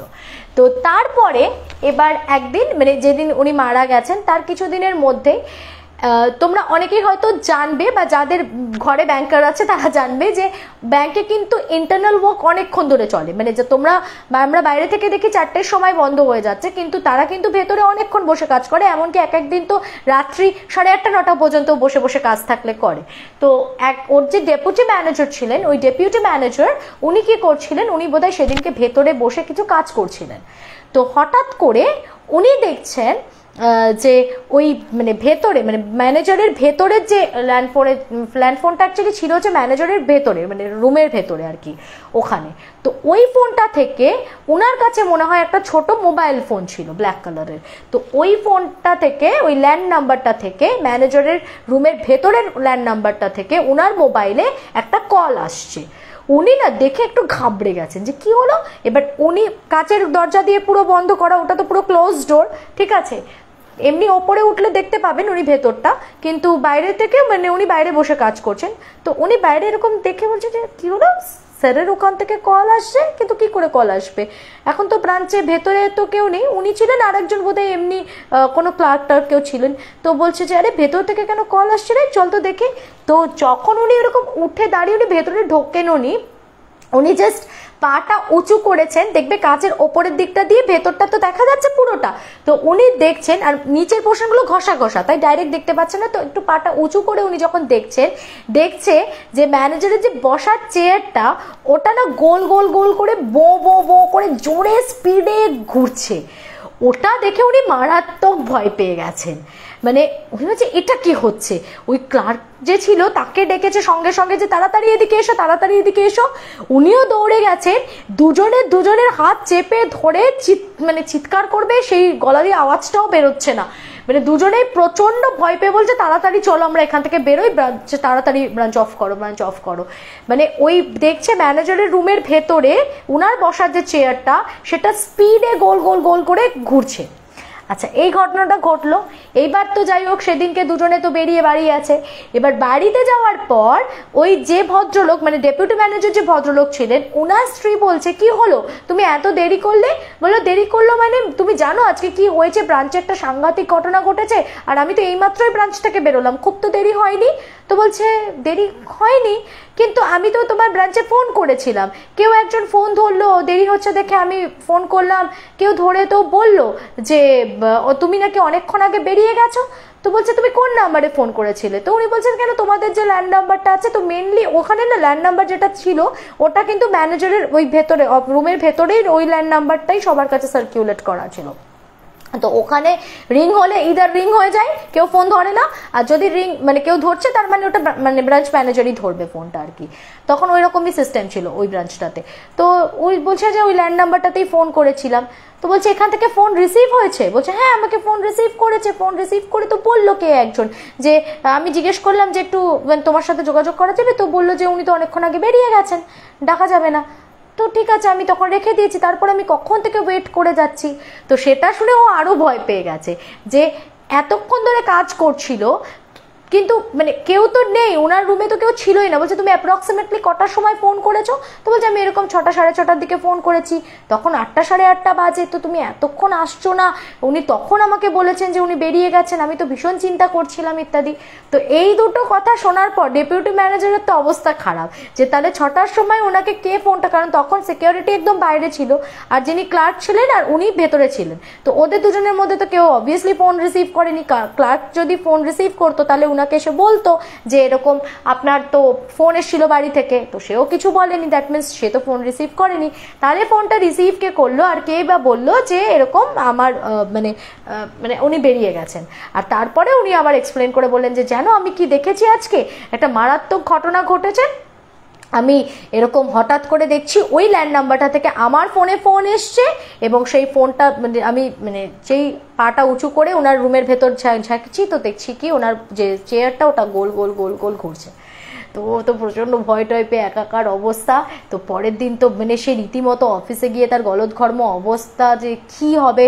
তো ওরা তখন ডিসাইড করে যে ঠিক আছে একটু পুজো আচ্ছা করাবো। তো তারপর ডেপুটি ম্যানেজারই অ্যারেঞ্জ করে ওখানে নাকি পুজো আচ্ছা টাচ্ছা সব করিয়েছিল। হ্যাঁ মানে ওরা যদিও বিশ্বাস করে না এগুলো, কেউ আনঅফিসিয়ালি সব মানে ওই জায়গাটাকে একটু বাঁধানো টাধানো করা, একটুখানি শুদ্ধিকরণ করা, সমস্ত কিছু নাকি ওই ব্রাঞ্চের ভেতরে করানো হয়েছিল নেক্সট ডেতে। তো এই সমস্ত হওয়ার পরেও তারপর কন্টিনিউ নাকি প্রত্যেক দিন রাত্রেবেলা ওই ল্যান্ড ফোনটা থেকে ওই ব্রাঞ্চের বিভিন্ন এমপ্লয়ের কাছে ফোন যেত। ইভেন কাকিমার ফোনেও একদিন ফোন এসছে। কাকিমার ফোনটা সেদিনকে ধরেছিল হচ্ছে পাপিয়ার ছোট বোন। তো পাপিয়ার বোন মানে মায়ের ফোনটা নিয়ে ওই আগেকার ফোন তো ওই স্নেক টেক কিছু খেলছিল, তো হঠাৎ করে ওর ফোনে ওই ব্যাংকের ল্যান্ড নাম্বারটা থেকে ফোন আসে। তো ও ফোনটা জাস্ট রিসিভ করেছে, দিয়ে বলেছে হ্যালো। তখন বলছে যে হ্যালো, কে বলছেন? তখন নাকি ওপাশ থেকে উত্তর এসছে আমি বলছি। তো ও তখন বলছে আমি কে, কি বলবো, মাকে কিছু বলতে হবে, বলুন কে বলছেন। কোনো উত্তর নেই ওপাশ থেকে, ফোনটা কেউ রেখে দেয়। তো সঙ্গে সঙ্গে ও কাকিমাকে ডেকে যখন বলে যে মা দেখো তো তোমার এখানে এই নাম্বারে ফোন এসেছিল এখান থেকে, তো কাকিমা তাড়াতাড়ি দেখে বলছে হ্যাঁ এই তো ব্রাঞ্চ থেকে ফোন এসছে। তো এখন তো ব্রাঞ্চে কেউ নেই, সব তো বন্ধ হয়ে গেছে, এখন কে ফোন করবে ব্রাঞ্চ থেকে? পরের দিন গিয়ে সবাইকে জিজ্ঞাসা করছে, কেউ ফোন করেনি। সেই ফোনটা যে কে করেছিল কাকিমা আজও জানে না। মানে এটা মানে শুধু কাকিমার সাথে নয়, এরকম নাকি মাঝরাতে লেট নাইটে অনেক রাত্রে প্রত্যেকটা এমপ্লয়ের কাছে, মানে যাদের বাড়িতে ল্যান্ড ফোন আছে ল্যান্ড ফোনে, যাদের মোবাইল ফোন ছিল তাদের মোবাইল ফোনে ওই নাম্বার থেকে ফোন যেত, বা ল্যান্ড ফোনে ফোন আসতো মাঝে মাঝে, ল্যান্ড থেকে ধরে মানে যখন জিজ্ঞেস করা হতো কে, তো বলতো যে আমি বলছি, কে আমি, আর কোনো উত্তর নেই। তো সবাই এত প্রবলেম ফেস করছিল, শেষ পর্যন্ত বাধ্য হয়ে ওরা ডিসাইড করলো যে না এই ব্রাঞ্চটা মানে ওইখানে ওরা টিকতে পারলোই না, আর তখন ওটা শিফট করে গোপালবাগে নিয়ে চলে গেল। দিয়ে ওইখানে তো এখন একটা ফ্রেশ ব্রাঞ্চ, ওখানে আর কোনো সমস্যাও নেই, কোনো প্রবলেমও নেই। কিন্তু আগে নাকি এই ব্রাঞ্চটা যেখানে ছিল সেখানে এইরকম ওই মানে ম্যানেজার মারা যাওয়ার পরে এত ভৌতিক উৎপাত বা ভৌতিক উপদ্রবের কারণেই কিন্তু ওই ব্রাঞ্চটাকে ক্লোজ করে ওনাদেরকে পুরো ব্রাঞ্চটা শিফট করাতে হয়েছিল। মানে অথরিটির কাছে ওরা সবাই মিলে লেটার লিখেছিল যে আমরা এখানে কিছুতেই কন্টিনিউ করতে পারবো না। আচ্ছা, এই জন্যেই আমি 5 PM বাজলেই পালাই। আচ্ছা, লেট হয়ে গেল, বাট শাড়িটা খুব সুন্দর। শাড়ির ডিটেলস আমি অলরেডি দিয়ে দিয়েছি। বাবা এত কমেন্টস, প্রচুর কমেন্টস। শাড়ির ডিটেলস আমি অলরেডি দিয়ে দিয়েছি। এটা আমাকে মনীষা দেব পাঠিয়েছে, মনীষা পাঠিয়েছে। এটা আমাকে শেষা ওর বুটিকের নাম, শেষার তরফ থেকে মনীষা দেব এই অসাধারণ একটা সুন্দর ক্লাসিক ইউনিক একটা শাড়ি, যেটা একদম পিওর কটন মলমলের, আমাকে পাঠিয়েছে, সেন্ড করেছে। এটার প্রাইস আছে 800। এটার সাথে এইরকম একটা সুন্দর কটনের ব্লাউজ পিসও আছে। এটা পুরো পিওর কটনের soft body hugging very comfortable একটা শাড়ি। এটার জন্য তোমরা যোগাযোগ করতে পারো 8250016798 নাম্বারে, 8250016798। ওকে, আচ্ছা 9টা বাজে। আচ্ছা আরেকটু গল্প বলি হ্যাঁ এখানে, তারপরে নাই চেঞ্জ করব। আচ্ছা, মনীষা আমাদের সাথে জয়েন করেই আছে। এই দেখো মনীষা দেব, যদি তোমাদের কারোর কোনো কিছু এনকোয়ারি থাকে তো ওর কাছে ডাইরেক্টলি তোমরা যোগাযোগ করে নিতে পারো। মনীষা আমাদের সাথে জয়েন করেছে, thank you Manisha, and thanks for the sari. আমি বলেছি কিন্তু, জানি না তুই প্রথমে ছিলি কিনা, আমি তখন বলেছি আমার ছেলের ভীষণ পছন্দ হয়েছে, আমার গাড়ি যেখানে ছেলে সেখানে। তো এত গাড়ি দেখে মানে হি ওয়াজ ভেরি হ্যাপি যে মাম্মা এই শাড়িটাই তোমার বেস্ট শাড়ি, এত গাড়ি শাড়ি, ওর গাড়ি শাড়ি দেখে খুব আনন্দ পেয়েছে। আচ্ছা, খুব সুন্দর খুব সুন্দর, আর ম্যাটেরিয়াল টু গুড, ম্যাটেরিয়ালটা নিয়ে কোনো কথা হবে না, জাস্ট অসাধারণ। এটা মানে 800, এটার price worth it, I must say, ভীষণ ভালো।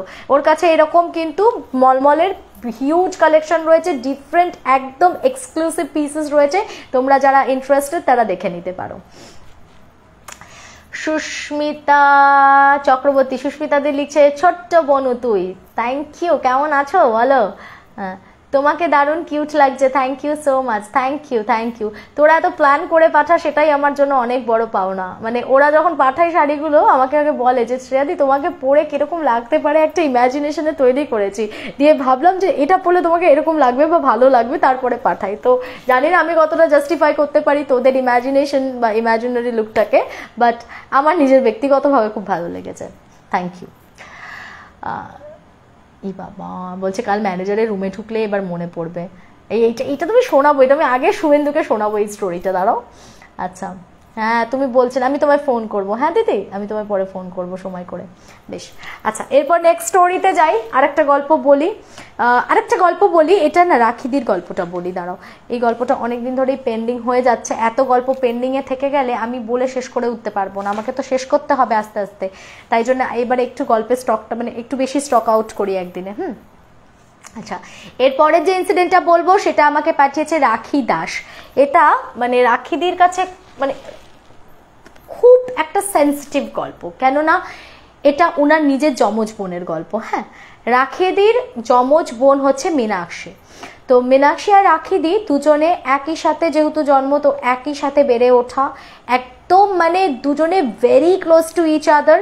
দুই বোন দুজনকে ছাড়া থাকতে পারতো না, কিন্তু দুজনের ক্যারেক্টারের আকাশ পাতাল ডিফারেন্স ছিল, জানো তো। মানে দুজন দুটো পোলের। রাখিদি যতটা শান্ত শিষ্ট, যতটাই মানে হাম্বল, আর ঠিক মীনাক্ষী ছিল তার অপোজিট, ততটাই ডানপিটে, ততটাই রুড, ততটাই মানে একদম রাফ অ্যান্ড টাফ ক্যারেক্টারের। তো মীনাক্ষী যেটা হয় যে মানে ও এতটাই ডানপিটে ছিল যে সব সময় না রাখিদিকে প্রচন্ড প্রোটেক্টিভ একটা ওয়েতে রাখতো। মানে কোনো সময় ও নিজে সাইকেল চালাতে পারতো, রাখিদি পারতো না, তো সাইকেলে করে টিউশনসে ছেড়ে দিয়ে আসতো যখন থেকে একটু বড় হয়েছে। তারপরে ধরো ওদের সিস্টেম ছিল কি, ওদের একটা রাস্তায় কল ছিল, সেই কল থেকে জল আনতে হতো বালতি করে ভরে ডেলি ইউজের। তো ওই যে জল আনতে যখন বলতো, মানে ওনার মা বাবা যদি বলতো যে রাখিদিকে যা একটু জল নিয়ে আয়, তো কোনোদিন না রাখিদিকে আনতে দিত না, মানে তুই বস আমি নিয়ে আসছি, এরকম একটা ব্যাপার। তো মীনাক্ষী প্রচন্ড প্রোটেক্টিভ ছিল রাখিদির ব্যাপারে, অসম্ভব ভালোবাসতো, এবং দুই বোনের ভীষণ স্ট্রং বন্ডিং ছিল। কিন্তু যেহেতু মানে ওর মানে পড়াশোনার দিকে খুব একটা মন ছিল না, এবং পড়াশোনাতেও খুব একটা ভালো স্কোর করতে পারতো না, তাই রাখিদি যখন সেকেন্ড ইয়ারে পড়ে ও কিন্তু তখন 2 বছর পিছিয়ে গেছে। মানে ওর তখন এইচএস চলছে, ও 2 বছর ড্রপ হয়ে গেছিল। তো যার জন্য ও যখন এইচএস দিচ্ছে মীনাক্ষী, তখন রাখিদি সেকেন্ড ইয়ারে পড়ছে। হঠাৎ করে ওর ব্লাড ক্যান্সার ধরা পড়ে। বলে দিদি আমাদের না সময়ও দেয়নি, মানে ট্রিটমেন্টেরও সময় পায়নি, একদম লাস্ট স্টেজে ধরা পড়ে, এবং মানে চটজলদি যা হওয়ার জন্য এলোধাপাড়ি হয়ে গেল। হঠাৎ করে ও আর নেই। মাস দেড়েকের মধ্যে ট্রিটমেন্ট প্রসিডিওরের মধ্যে ও যেতেই পারলো না ঠিকঠাক করে, তার আগেই সব শেষ হয়ে গেল, ও হঠাৎ করে মারা যায়। তো মীনাক্ষী চলে যাওয়ার পর স্বাভাবিকভাবেই রাখিদি সব থেকে বেশি ভেঙে পড়েছিলেন। ওদের আরেকজন দাদা আছে, বড় দাদা, তারপরে এই যমজ দুই বোন ছিল। তো মানে এটা ওদের লাইফ মানে কি বলবো, একটা পারিবারিক বিশাল বড় ক্রাইসিস, পুরো পরিবার ভেঙে পড়েছিল। বুঝতেই পারছো, একটা এইচএস দিচ্ছে মানে বাচ্চা মেয়ে, সেই মেয়ের যদি হঠাৎ করে ওরকম বাড়িতে এরকম একটা মর্মান্তিক ঘটনা ঘটে, মারা যায়, তো স্বাভাবিকভাবেই একটা ক্রাইসিস তো তৈরি হবেই পারিবারিক। তো তখন কি হলো, মানে কান্নাকাটির একটা রোল পড়ে গেল, কেউ স্থিতাবস্থাতে নেই। সম্ভবত কিছু একটু কাজের ওদের ত্রুটি হয়েছিল, যদিও কাজকর্ম সবই করা হয়েছিল মীনাক্ষীর, কিন্তু মানে সেই অর্থে না মানে কাজটা কোথাও কোনো খুঁত হয়তো থেকে গেছিল। মানে তখন তো সবাই একটা আনস্টেবল কন্ডিশনে, কিছু তো হয়তো কাজের মধ্যে ভুলভ্রান্তি ছিল। কেন সেটা ওরা পরে বুঝতে পারলো, যে ও মারা যাওয়ার পর থেকেই যেটা শুরু হলো বাড়িতে হঠাৎ, যে মানে বাড়ির ছাদে অসম্ভব জোরে ধূপধাপ রাত্রিবেলা হলে আওয়াজ শুরু হলো। এটা হচ্ছে প্রথম স্টেপ, যে প্রচন্ড আওয়াজ, পুরো বাড়ি মানে মনে হচ্ছে থরহরি কম্প, এরকম একটা অবস্থা। সেই রাত্রির মানে প্রবল নিস্তব্ধতা, চারিদিক তখন শান্ত হয়ে গেছে, স্তব্ধ হয়ে গেছে, তার মধ্যে ওরকম জোরে ধূপধাপ করে আওয়াজ হচ্ছে, পুরো যেন মনে হতো বাড়িটা কাঁপছে এরকম। তো মোটামুটি এই আওয়াজটা কিন্তু বাড়ির প্রত্যেকেই কম বেশি রিয়েলাইজ করতো বা ফিল করতে পারতো। তো ওরা যখন পুরোহিত মশাইকে ডাকে, তো উনি বলেন যে কাজে তো মনে হচ্ছে কোনো ত্রুটি বিচ্যুতি ঘটেছে, ঠিক আছে আরেকবার তো পুজো আচ্ছা করিয়ে দেবো বা একটা নারায়ণ পুজো করবো, এরকম অমুক তমুক বলে। তো এমনিতেও তো ওদের 1 বছর অসৎ চলবে, বাৎসরিক না কাজ হওয়া পর্যন্ত অনেক কিছুতেই বাধা বিপত্তি থাকে। তো বলে যে আপনারা পরবর্তীতে গিয়ে একটু পিণ্ডদান টান করে আসবেন ইত্যাদি, কিন্তু সেই মুহূর্তে ব্যাপারটা ধামাচাপা পড়ে যায়, আর সেরকম কিছু একটা করা হয়নি, টুকটাক পুজো আচ্ছা দিয়ে নেওয়া হয়েছিল। আস্তে আস্তে আস্তে ওই যে ধূপধাপ প্রচন্ড আওয়াজটা ওটা কমতে থাকে। এরপর যে প্রবলেমটা শুরু হয় সেটা রাখির সাথে শুরু হয়। রাখিদি বলছে যে মানে এরপরে ওনার রেগুলার বেসিসে ফ্রিকুয়েন্টলি স্বপ্ন আসতে শুরু করে, এবং স্বপ্নগুলো অত্যন্ত মারাত্মক ছিল। মানে বলছে আমি শুয়েছি, হঠাৎ করে মনে হচ্ছে যে একটা অন্ধকার ঘুটঘুটে রাস্তা, সেখানে আমি হঠাৎ সেই রাস্তায় চলতে চলতে সামনে দেখছি ও দাঁড়িয়ে রয়েছে, ওর কাঁধ অব্দি এইরকম ছোট ছোট চুল ছিল, আমি পুরো স্বপ্নে পরিষ্কার দেখতে পাচ্ছি ও আমার সামনে দাঁড়িয়ে রয়েছে, পুরো রক্তাভ এরকম লাল টকটকে চোখ, আমার দিকে অসম্ভব রেগে তীব্রভাবে আমার দিকে তাকিয়ে রয়েছে, এবং মানে সেই আমাকে কি করলো, হাতটাকে প্রথমে চেপে ধরলো। হাতটা চেপে ধরতে আমার এত ব্যথা লাগছে, আমি চিৎকার করছি, আমাকে ছেড়ে দে, তুই আমাকে ছেড়ে দে, আমার ব্যথা করছে। ও কোনো কথাই শুনলো না এবং শেষ পর্যন্ত রীতিমতো আমাকে মারতে মারতে আমার চুলের মুঠি ধরে ওই অন্ধকার রাস্তা দিয়ে আমাকে টেনে হেঁচড়াতে হেঁচড়াতে নিয়ে যাচ্ছে। তো বলছে আমি না, ওই যে একটা ব্যথা আমার তো লাগছে, শারীরিকভাবে তো আমার লাগছে, আমাকে যদি কেউ চুলের মুঠি ধরে হিচড়ে হিচড়ে টেনে হেঁচড়ে নিয়ে যায়, মারতে থাকে, তাহলে আমি যে পেনটা ফিল করব, আমি কিন্তু স্বপ্নের মধ্যেই যেন একদম কতটা বাস্তব আমার সেই স্বপ্নটা, আমি কিন্তু সেটা সম্পূর্ণভাবে ফিল করতে পারছি। আমি পুরো ব্যথাটাকে অনুভব করতে পারছি, পুরো আমার মাথার চুল টেনে হিচড়াতে হিচড়াতে অন্ধকারের মধ্যে আমাকে টেনে নিয়ে যাচ্ছে। আমার যখন ঘুম ভাঙছে, আমার তখন ভেতরে একটা অসম্ভব কষ্ট হচ্ছে, মানে ব্যথা ফিল করছি, বেদনা ফিল করছি, আমার মনে হচ্ছে আমার প্রাণটা এক্ষুনি বেরিয়ে গেল বলে। যাই হোক, তো এটা বেশ কিছুদিন চললো। আবার বলছে আমি দেখছি যে আমার মনে হচ্ছে কি আমাকে একদম পাহাড়ের খাদের শেষ একদম প্রান্তে নিয়ে চলে গেছে, আমাকে আর একটু ঠেললেই আমি খাদের মধ্যে পড়ে যাব। আমি ওকে চেপে ধরে আছি যে তুই আমায় ফেলে দিস না, তুই আমায় ছাড়িস না, কিন্তু আমার কোনো কথাই শুনছে না। ওই যে একটা পাহাড়ের খাদ থেকে পড়ে যাওয়া, মানে আমি পুরো স্বপ্নে অনুভব করছি যে আমি পড়ে যাচ্ছি, আমি এই আমার আর একটু পাটা স্লিপ করলে আমি গভীর খাদের তলানিতে তলিয়ে যাব। ওই যে আমার প্রচন্ড একটা ভয়, এই রকম স্বপ্নগুলোকে না উনি আর নিতে পারছিলেন না। দিনের পর দিন এই একই ধরনের স্বপ্ন, হয় উনি দেখছেন যে ওনাকে প্রচন্ড মারধর করা হচ্ছে, ওনার ফিজিক্যাল কষ্ট হচ্ছে, ওনার পেন হচ্ছে বডিতে, উনি প্রচন্ড ভয় পাচ্ছেন, ওনাকে খাদে ধাক্কা মেরে ফেলে দিচ্ছে বা কুয়োর মধ্যে ধাক্কা মেরে ফেলে দিচ্ছে, যেন ওকে মেরে ফেলছে। তো এই জিনিসগুলো কিছুদিন যখন চলছে, আস্তে আস্তে মানে ওটা তো মারা যায় ও সেকেন্ড ইয়ারে পড়তে পড়তে, তখন অলরেডি ও থার্ড ইয়ারে চলে এসেছে, থার্ড ইয়ার চলছে। তো থার্ড ইয়ার যখন চলছে, তো পুরোহিত মশাইয়ের সাথে কথা বলা হলো। তো উনি বলছেন কি যে যেহেতু এরা দুজন তো যমজ বোন, ওর কিন্তু আকর্ষণটা সব থেকে বেশি রাখিদির ওপরেই, কারণ মানে খুব স্বাভাবিকভাবেই ওর যেহেতু ওটা একটা মানে একসাথে মায়ের ওম থেকে ওরা দুজনে বড় হয়েছে, ওটা একদম সোল টু সোল কানেকশন ওদের দুই বোনের মধ্যে ছিল, এত দুজনে দুজনকে ভালোবাসতো। তো সেই কারণে ও নিজে এখন ভীষণ নিঃসঙ্গতায় ভুগছে এবং কোথাও গিয়ে বোনকেও নিজের সাথে টেনে নিতে চাইছে। তো যত তাড়াতাড়ি পারেন ওকে এই বাড়ি থেকে যদি আপনারা অন্য কোথাও শিফট করিয়ে দেন ততই ভালো। তোর বিয়েটা দিয়ে দিন না, বিয়ে মানে বাৎসরিক কাজ টাজগুলো মিটে গেলে ওর বিয়ের ব্যবস্থা করুন, ওর বিয়ে হয়ে গেলে ও এখান থেকে চলে গেলে হয়তো মানে এই জিনিসগুলো থেকে মুক্ত হয়ে যাবে।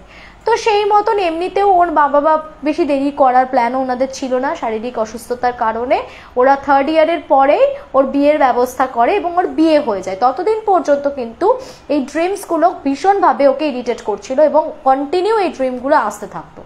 তো আস্তে আস্তে আস্তে দেখবে একটা জিনিস হতে হতে হতে না অনেক মানে কিছুদিন পর ধাতস্থ হয়ে যায় মানুষ। তো একটা সময় পর ওর প্রথমে যতটা কষ্ট হতো বা যতটা ভয় পেত, সেই ফিলিংসটা আস্তে আস্তে কোথাও গিয়ে একটু কমতে থাকে এবং একটু বেটার ফিল করতো তারপর। বেশ, তো এই ইনসিডেন্টগুলো চলতে থাকে। তো তারপরে ওর বিয়ে হয়ে যায়, বিয়ে হয়ে যাওয়ার পর তো অন্য বাড়িতে চলে যায়। এবার যখন অন্য বাড়িতে বিয়ে হয়ে চলে গেল, প্রথম প্রথম তো সব কিছু ঠিকঠাক ছিল, কিন্তু আস্তে আস্তে ও দেখতে পাচ্ছে যে বিয়ে করে যাওয়ার পর থেকেই ওখানে কিন্তু অসম্ভব শ্বশুরবাড়িতে অশান্তি। ঠিক আছে, আমি এটার মধ্যে কোনো ভৌতিক কিছু ধরলাম না, আমি ধরে নিচ্ছি যে ওটা খুব ন্যাচারাল ছিল, কিন্তু যদিও সেটা পরে রাখির মনে হয়েছে যে ওই মানুষগুলো কিন্তু এতটাও খারাপ নয়, তারা কিন্তু যথেষ্ট আমার সাথেও অ্যাডজাস্ট করছে, আমাকেও তারা ভালোবাসছে, ভালো রাখছে। অথচ জানি না ওই মোমেন্টে ওদের মধ্যে কি এমন হচ্ছিল, সেই সময় বিয়ে করে যাওয়ার পর থেকে আমার সাথে কিন্তু চরম অশান্তি হচ্ছিল। আচ্ছা বেশ, এর কিছুদিন পরও কনসিভ করে। এবার যখন থেকে ও কনসিভ করলো তখন থেকে আর একটা মানে সেই বিভ্রান্তি শুরু হলো কি না, এবার ও ওকে দেখতে পেতে শুরু করলো। একদিন ও শুয়ে আছে, তখন ও কনসিভ করে গেছে, ও দেখছে যে ওর পায়ের কাছে, ঠিক একদম পায়ের কাছে মশারির বাইরে দাঁড়িয়ে আছে, এরকম স্ট্রেট হয়ে রাত্রিবেলা দাঁড়িয়ে রয়েছে, কাঁধ অব্দি ছোট ছোট চুল, একদম রক্তবর্ণ চোখ, যেন মনে হচ্ছে অসম্ভব রেগে আছে ওর ওপরে। দ্যাট মিনস মানে সেই সোলটার কোনো একটা জায়গায় গিয়ে এই যে আমি আর ও একসাথেই বড় হওয়া, একসাথেই বেড়ে ওঠা, আমার কেন এই পরিণতি হলো? আমি কেন এরকম অতৃপ্ত, মানে এতটাই অসম্পৃক্ততার সাথে চলে এলাম পৃথিবীটা ছেড়ে? আর সেখানে ওর এত ভালো ফ্যামিলি হয়েছে, ও কনসিভ করেছে, মানে ও আরো বেশি পূর্ণতা পাচ্ছে। হয়তো এই জিনিসগুলো কোথাও ওই সোলটাকে ডিস্টার্ব করছিল। বা আরেকটা ব্যাপার হচ্ছে যে ও যেহেতু ওর বোনকে অসম্ভব ভালোবাসতো, ওর প্রতি একটা অসম্ভব টান ছিল, যে টানটা থেকে ও হয়তো নিজের কাছে ওকে বারবার ওর নিঃসঙ্গতা কাটানোর জন্য টানার চেষ্টা করছিল। যাই হোক, সেই ব্যাখ্যা যাই হোক না কেন, তো ও কনসিভ করার পর থেকে আবার মানে এবার ওকে দেখতে শুরু করলো, মানে ডাইরেক্ট দেখছে ও দাঁড়িয়ে রয়েছে, রক্তবর্ণ চোখ, ওরকম ভাবে কাটা কাটা চুল, ছোট ছোট, তো ও একদম স্ট্রেট দাঁড়িয়ে আছে এবং মানে মনে হচ্ছে যেন গিলে খেয়ে নেবে। বলছে আমি যেই দুর্গা নাম জপ করতে শুরু করলাম, ও না মানে একটা মানুষ দাঁড়িয়ে থাকলো, এবার তুমি যখন তাকে যদি বলো চলে যা, তাহলে যেরকম তুমি এরকম পাশ ফিরে সোজা হেঁটে বেরিয়ে চলে যাবে, ওর যাওয়াটাও ঠিক ওরকম। ও না মানে ভ্যানিশ হয়ে গেল বা ওরকম কিছু নয়। ও যখন দুর্গা নাম জপ করছে এরকম বসে না, এরকম উঠে বসে ওর দিকে একদম চোখে চোখ রেখে আই কন্ট্যাক্ট মেনটেন করছে। তখন ও কনসিভ করেছে অলরেডি, ওর কিন্তু অসম্ভব ভয়ও করছে, তাও ও মানে বলে না কোথাও গিয়ে নিজের সন্তানের জন্য মায়েরা অত্যন্ত শক্তি পায় ভেতর থেকে। একদম চোখে চোখ রেখে যখন দুর্গা নাম বলছে আমি স্ট্রেট দেখছি, ও পুরো এক বাইরের দিকে মুভ করলো, দিয়ে বেরিয়ে চলে গেল করিডোরের দিকে। মানে একদম একটা রক্ত মাংসের মানুষ যেমন ঘুরে চলে যাবে ওরকম ভাবে ঘুরলো, ঘুরে চলে গেল। এরপরে আরেকদিন ও বাথরুমে গেছে, বাথরুমের বলছে আমি দরজাটা এরকম খুলেছি, আমার সামনে দেখছি শটাং একদম আলো জ্বলছে বাথরুমে, তো সেখানে সোজাসুজি দাঁড়িয়ে রয়েছে। তো সেদিনও অসম্ভব ভয় পেয়েছিল। যাই হোক, তারপরে তো প্রেগন্যান্সি চলাকালীন ওকে বেশ কিছু তাবিজ কবজ ধারণ করানো হয়েছিল, কোনোভাবে প্রেগন্যান্সিটা কাটায়। প্রায়শই ও এরকম মাঝে মাঝে দেখতে পেত, চমকে উঠতো, যেটা কিন্তু ওর হেলথের জন্য খারাপ ছিল। বাট যাই হোক, কোনোভাবে বিভিন্ন রকম তাবিজ টাবিজ দিয়ে দেহবন্ধন করে টোরে এক প্রকার প্রেগন্যান্সিটা কাটে, বাচ্চাটা হয়। এবার বাচ্চাটা হওয়ার পরেও কিন্তু ও নিস্তার পায়নি। বাচ্চাটা হয়ে যাওয়ার পর এইবার ও স্বপ্ন পেতে শুরু করে।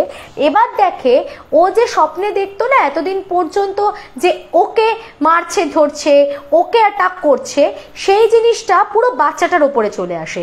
এইবার ও স্বপ্নে দেখছে যে ওর বোন মানে ওই যে মীনাক্ষীর সোলটা বা মীনাক্ষীকেই ও দেখতে পাচ্ছে, পুরো রক্ত মাংসের যেরকম একটা মানুষ ছিল সেরকম ভাবেই দেখতে পাচ্ছে, যে সেই জিনিসটা পুরো মানে ওর ছোট বাচ্চাটাকে যেটা ওকে নিয়ে যাচ্ছিল, সেই বাচ্চাটাকে যেন টেনে হেঁচড়ে টানতে টানতে নিয়ে যাচ্ছে, বা ওর কোল থেকে কেড়ে নিয়ে চলে যাচ্ছে, ওকে খাট থেকে নিচে ফেলে দিতে যাচ্ছে। মানে যে জিনিসগুলো ও নিজের সাথে এক্সপিরিয়েন্স করতো সেটা এবার পড়লো হচ্ছে বাচ্চাটার উপর গিয়ে।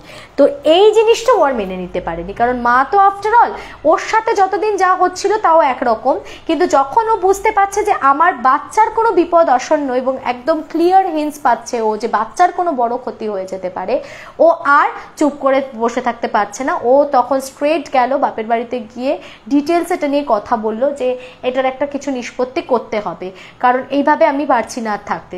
তো তখন মোটামুটি একটা আলাপ আলোচনার পর ওরা ডিসাইড করলো যে ঠিক আছে, তাহলে আমরা গয়ায় গিয়ে পিণ্ডদান টান করে আসবো। কি অদ্ভুত দেখো, যখন সব ডিসিশন হয়ে গেল ফাইনালাইজড যে ঠিক আছে ওরা গয়ায় যাবে, ওর দাদা গিয়ে পিণ্ডদান করে আসবে, ঠিক তার মানে কয়েকদিনের মধ্যে ওর বাবা মারা গেল।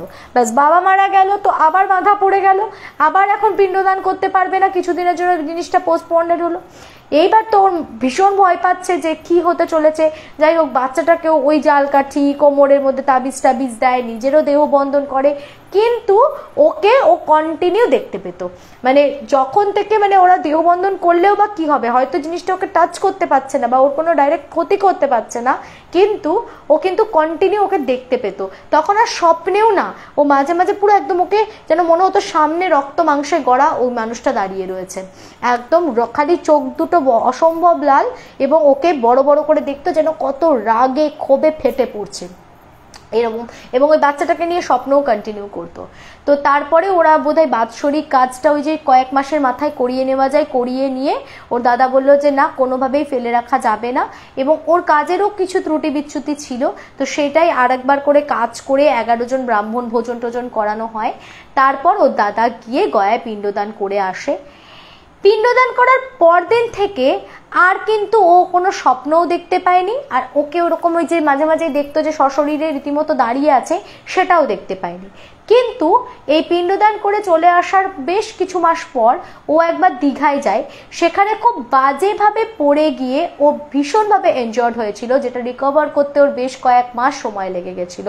আর তার থেকেও মর্মান্তিক হচ্ছে, ওর পিণ্ডদানটা তো দাদা করেছিল, তো তার আরও 1 মাস খানেক পরে ওর দাদা একটা রোড অ্যাক্সিডেন্টে মারা যায়। তো এটা রাখির কোথাও একটা দৃঢ় বিশ্বাস বা রাখির বক্তব্য অনুযায়ী যে যেন শ্রেয়াদি এই মৃত্যুটা কিন্তু আমার মনে হয়েছে নর্মাল মৃত্যু নয়, ও তো কোনোভাবেই যেতে চায়নি, ও তো চলে যেতে চাইছিল না, হয় ও চলে গেলেও কাউকে একটা সঙ্গে করে নিয়ে যেতে চাইছিল, মেনলি ও রাখিকে ওর সাথে টানতে চাইছিল, বা রাখিকে যখন পারেনি তখন ওর কোপটা পড়েছে ওর বাচ্চাটার ওপর, ও কিন্তু বারবার এটাই ইন্ডিকেট করছিল ও বাচ্চাটাকে টানতে চাইছিল বা ওকে রাখিকে টানতে চাইছিল। কিন্তু যেহেতু মানে ইনিশিয়েটিভটা রাখির ছিল যে না তোরা একটা কোনো ব্যবস্থা কর, ঠিকমতো পূজা অর্চনা করিয়ে ওকে মুক্তির পথ বাতলা, যেতে ও চলে যেতে পারে, গয়ায় গিয়ে পিণ্ড মানে দান টানগুলো করে আসে, সেই জন্য হয়তো রাখি ওরকম সিভিয়ারলি ইনজয়ার্ড হয়েছিল, যেটা মোটামুটি 3 মাস ওকে ভীষণ ভোগান্তি ভুগিয়েছিল। আর বলে দাদা যেহেতু নিজে হাতে ওর কাজটা সম্পন্ন করে গয়ায় গিয়ে নিজে হাতে পিণ্ডদানটা করেছিল এবং ওকে বাধ্য হয়েছিল চলে যেতে, কোথাও ওর মনে হয় যে সেই কারণেই হয়তো দাদার এই রকম মর্মান্তিক অ্যাক্সিডেন্টাল ডেথটা হলো, তা না হলে হয়তো এটা হতো না। মানে কোথাও গিয়ে ও তো যেতে চাইছিল না একেবারেই, ওর একটা ওই কি বলবো মানে বলে না লেগে যায়, ওরকম একটা ওর দীর্ঘশ্বাসটা হয়তো শেষ পর্যন্ত দাদার গায়ে অবধি মানে লেগেছিল, তো যার জন্যই ওনার এরকম মর্মান্তিক ডেথ হয়। তো এখন মোটামুটি ঠিকঠাক আছে, আর কোনো তারপর থেকে কোনো সমস্যা হয়নি, ওর কাজকর্ম সবকিছু মিটিয়ে দেওয়ার পর। বলে নিজের বোন তো খুব কষ্টও হয়, ভীষণ কষ্ট, ভীষণ একটা দুঃখজনক ঘটনা এটা ডেফিনেটলি, কারণ পারিবারিক এরকম একটা ক্রাইসিস, মানে নিজের সমবয়স্কা একজন বোন চলে যাওয়া, এটা সত্যি কতটা দুঃখজনক হতে পারে, যারা যমজ বা যারা একসাথে বেড়ে উঠেছে তারাই ফিল করতে পারবে যে এই সিবলিং হারানো জ্বালা কতটা। যাই হোক, তবু মানে ও বলে যে আমি ওর ফটো টটো না খুব একটা ঘরের মধ্যে রাখতে পারি না, কেননা ও বলে আমি ওর ফটো ঘরে রাখলে না আমি দেখেছি আমার গাটা কেমন ভারী হয়ে যায়, আমি না কোনো মানে কাজে মন স্থির করতে পারি না। তো এত বছর হয়ে গেছে কিন্তু তারপরেও না ও এখনো পর্যন্ত ওর ফটোটা রাখে না ঘরের মধ্যে, বা খুব একটা ওকে রিকল করে না, মানে ও যত রিকল কম করবে ততই যেন ওর জন্য মঙ্গল আর কি, যত বেশি রিকল করবে ততই ও যেন নিজের বিপদ নিজে ডেকে নিয়ে আসবে। যদিও পিণ্ডদান করা হয়ে গেছে, এটা একটা রক্ষে, তবে দাদাকে মানে অকালে প্রাণটা হারাতে হলো। তো এটা ওদের বাড়ির অনেকেরই ধারণা যে মেবি ও যেহেতু কাউকে নিয়েও যেতে পারলো না, অথচ যেতে ওকে বাধ্য করা হলো, সেই কারণেই ও কাউকে একটা টেনে নিল, এবং ওর রাগটা হয়তো ছিল দাদার ওপর, যেহেতু দাদা পিণ্ডদান করিয়েছেন তাই হয়তো দাদাকে টেনে নিল। আচ্ছা, হ্যাঁ, পিণ্ডদানের পরেও এত প্রবলেম, এই যেন অনেকে ভাবো না যে পিণ্ডদান করলেই যে বোধহয় সব সমস্যার সমাধান হয়ে যায়, জানো তো পিণ্ডদান করলেও কিন্তু অনেক সময় অনেক হ্যাংওভার থাকে। আমি এটা অনেকের মুখেই শুনেছি, ইটস নট দ্যাট যে এই ফার্স্ট এই ঘটনাটাতে শুনলাম, আমি কিন্তু অনেকের মুখেই এই প্রবলেমটা শুনেছি যে পিণ্ডদান করার পরেও কিন্তু 2-একটা কনসিকুয়েন্স তাদেরকে ফেস করতে হয়েছে, মানে হয়তো ডাইরেক্ট দেখা দেওয়া বা উপদ্রব করা বা ওই ছাদের মধ্যে আওয়াজ হচ্ছে, এই ব্যাপারগুলো থেকে হয়তো বেরিয়ে যাচ্ছে জিনিসটা, কিন্তু মানে কিছু কিছু ইনসিডেন্ট কনসিকুয়েন্সেস কিন্তু থেকেই যায়। আমার মামার গল্পটাও বলে যাও যদি টাইম থাকে। আচ্ছা, পম্পি বলছে আমার মামা, এটা তো ছোট্ট ইনসিডেন্ট, পম্পির একটা ইনসিডেন্ট বলি। ওর মামা মামি মানে ওর মামা মারা যান, মানে উনিও হঠাৎ করেই উনার মানে হার্ট অ্যাটাক আসে, এবং তারপরে উনি হঠাৎ করেই খুব অল্প, মানে একদম সেই মারা যাওয়ার মতন বয়স উনার হয়নি, অল্প বয়স বলবো না, মানে মোটামুটি মিডিল এজে উনারও ডেথ হয়ে যায়।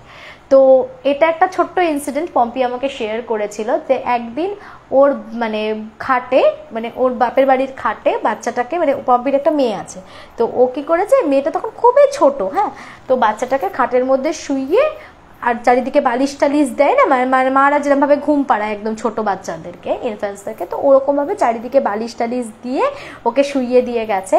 তো ও বলছে আমি হট করে ভেতরে ঘরে ঢুকেছি, বলছে শ্রেয়াদি বিশ্বাস করো আমি পরিষ্কার দেখছি যে আমার মামা এরকম ভাবে ঝুঁকে বাচ্চাটাকে দেখছে। হ্যাঁ, আমি না ধড়াস করে উঠেছে আমার বুকটা, যে এটা মানে কি হচ্ছে, মানে মামা তো নেই সেটা তো ও জানে, কিন্তু মানে স্বচক্ষেও মামাকে দেখতে পাচ্ছে এবং উনি পুরো এরকম ভাবে না নিচু হয়ে ঝুঁকে বাচ্চাটার দিকে দেখছে। তো বললো আমি ঢুকে শুধু একটাই কথা বলেছিলাম যে মামা আমি সকলকেই ভালো রাখবো এবং তুমি কোনো চিন্তা করো না, আমি মামিরও খেয়াল রাখবো। মানে এটা বলার পরে নিমেষের মধ্যে ওর মনে হয়েছিল যে হয়তো মামা যেন ভ্যানিশ হয়ে গেল। হ্যাঁ, এটাও হতে পারে যে ওর মেয়েকে অবভিয়াস ব্যাপার যে ওকে খুব ভালোবাসতো, ইন্টার্ন হয়তো ওর মানে মামার কাছে ওর প্রচন্ড আবদার ছিল। মামার বাড়ি গেলে ও বলছিল সেদিন গল্প করে যে আমি একটা দোকান ছিল মুদিখানার দোকানে, এটা এটা এটা দিয়ে দাও, ব্যাস আমার আর কোনো দায়িত্ব নেই, আমি সব নিয়ে চলে আসতাম, এবার বাকি মামা পে করবে, আমার ভাবার দরকার নেই কি হলো না হলো। মানে আমি কত টাকা নিচ্ছি কি নিচ্ছি কিচ্ছু খেয়ালও রাখতাম না, দেখতামও না, আমি নিয়ে চলে আসতাম আমার মতন, মামা এসে বিকেলবেলা জানি অফিস থেকে এসে উনি পে করে দেবেন, ব্যাস দ্যাটস ইট, আমার দায়িত্ব শেষ। মানে এতটাই প্যাম্পার করতেন। তো স্বাভাবিকভাবেই তার যখন মেয়ে হয়েছে সে নিশ্চয়ই সেই মামা দাদুর কাছে ততটাই আদরের হবে। সে কোনোদিন দেখেনি তো তাকে, হয়তো তাকে আরো ক্লোজলি দেখতেও এসেছিল। প্লাস আরেকটা কথা পম্পি বলেছে আমাকে যে কোথাও জানো তো মানে মামি মানুষটা না খুব যে সুবিধের তা নয়, তো সেই কারণে ওনার একটা অনেক সময় মানে ভীতি ছিল যে মামা চলে যাওয়ার পরে হতে পারে যে মামিকে, তো মামি মানুষটা একটু ওরকম বলে হয়তো অনেকেই তাকে তার ন্যায্য পাওনা থেকে বঞ্চিত করতে পারে, বা তাকে যদি কেউ মিসবিহেভ করে বাড়ি থেকে বার করে দেয়, এইসব নিয়ে মামা খুব চিন্তা করতেন আর কি। তো সেই দিনকে পম্পি হয়তো এটা ফিল করেছিল যে মামা কোথাও গিয়ে জানান দিতে এসেছিল, বা হয়তো তাকে ডিপেন্ডেবল মনে করেছিল বলে হয়তো একটু নিজের আশ্বাস খুঁজতেই এসেছিল, এবং সেই জন্যই ও এই কথাটা অস্ফুটে বলে ফেলে যে তুমি চিন্তা করো না, যে আমি সবার খেয়াল রাখবো, মেয়েকেও ভালো রাখবো, আমি মামিকেও দেখে শুনে রাখবো, তো অন্তত আমি যতদিন আছি ততদিন মামিরও কোনো ক্ষতি হবে না। তো এটার পরে হয়তো ওনার সোলটাও কিছুটা শান্তি পেয়েছিল। ওই দিনের পর কিন্তু পম্পি আর কখনোই এই ঘটনা রিপিটেশন হয়নি, বা আর কখনোই মামা বাবুকে দেখেননি। কিন্তু ওইটা মানে বলছে আমি পরিষ্কার দেখছি আমার মেয়ের দিকে এরকম ভাবে ঝুঁকে পড়ে দেখছে। তো এটা মানে মানে বলতে খুব ইজি লাগছে, যদি আমার সামনে হঠাৎ করে এরকম ঘটে, হঠাৎ আমি একটা মৃত ব্যক্তিকে যদি সামনে দেখি একদম ষষ্ঠাঙ্গে দাঁড়িয়ে রয়েছে, তো স্বাভাবিকভাবেই তখন সেই মুহূর্তটা কিরকম ফিল হতে পারে আমাদের সকলেরই যথেষ্ট আইডিয়া আছে, রাইট? তর্পণেও এই এক প্রবলেম হয়। আচ্ছা,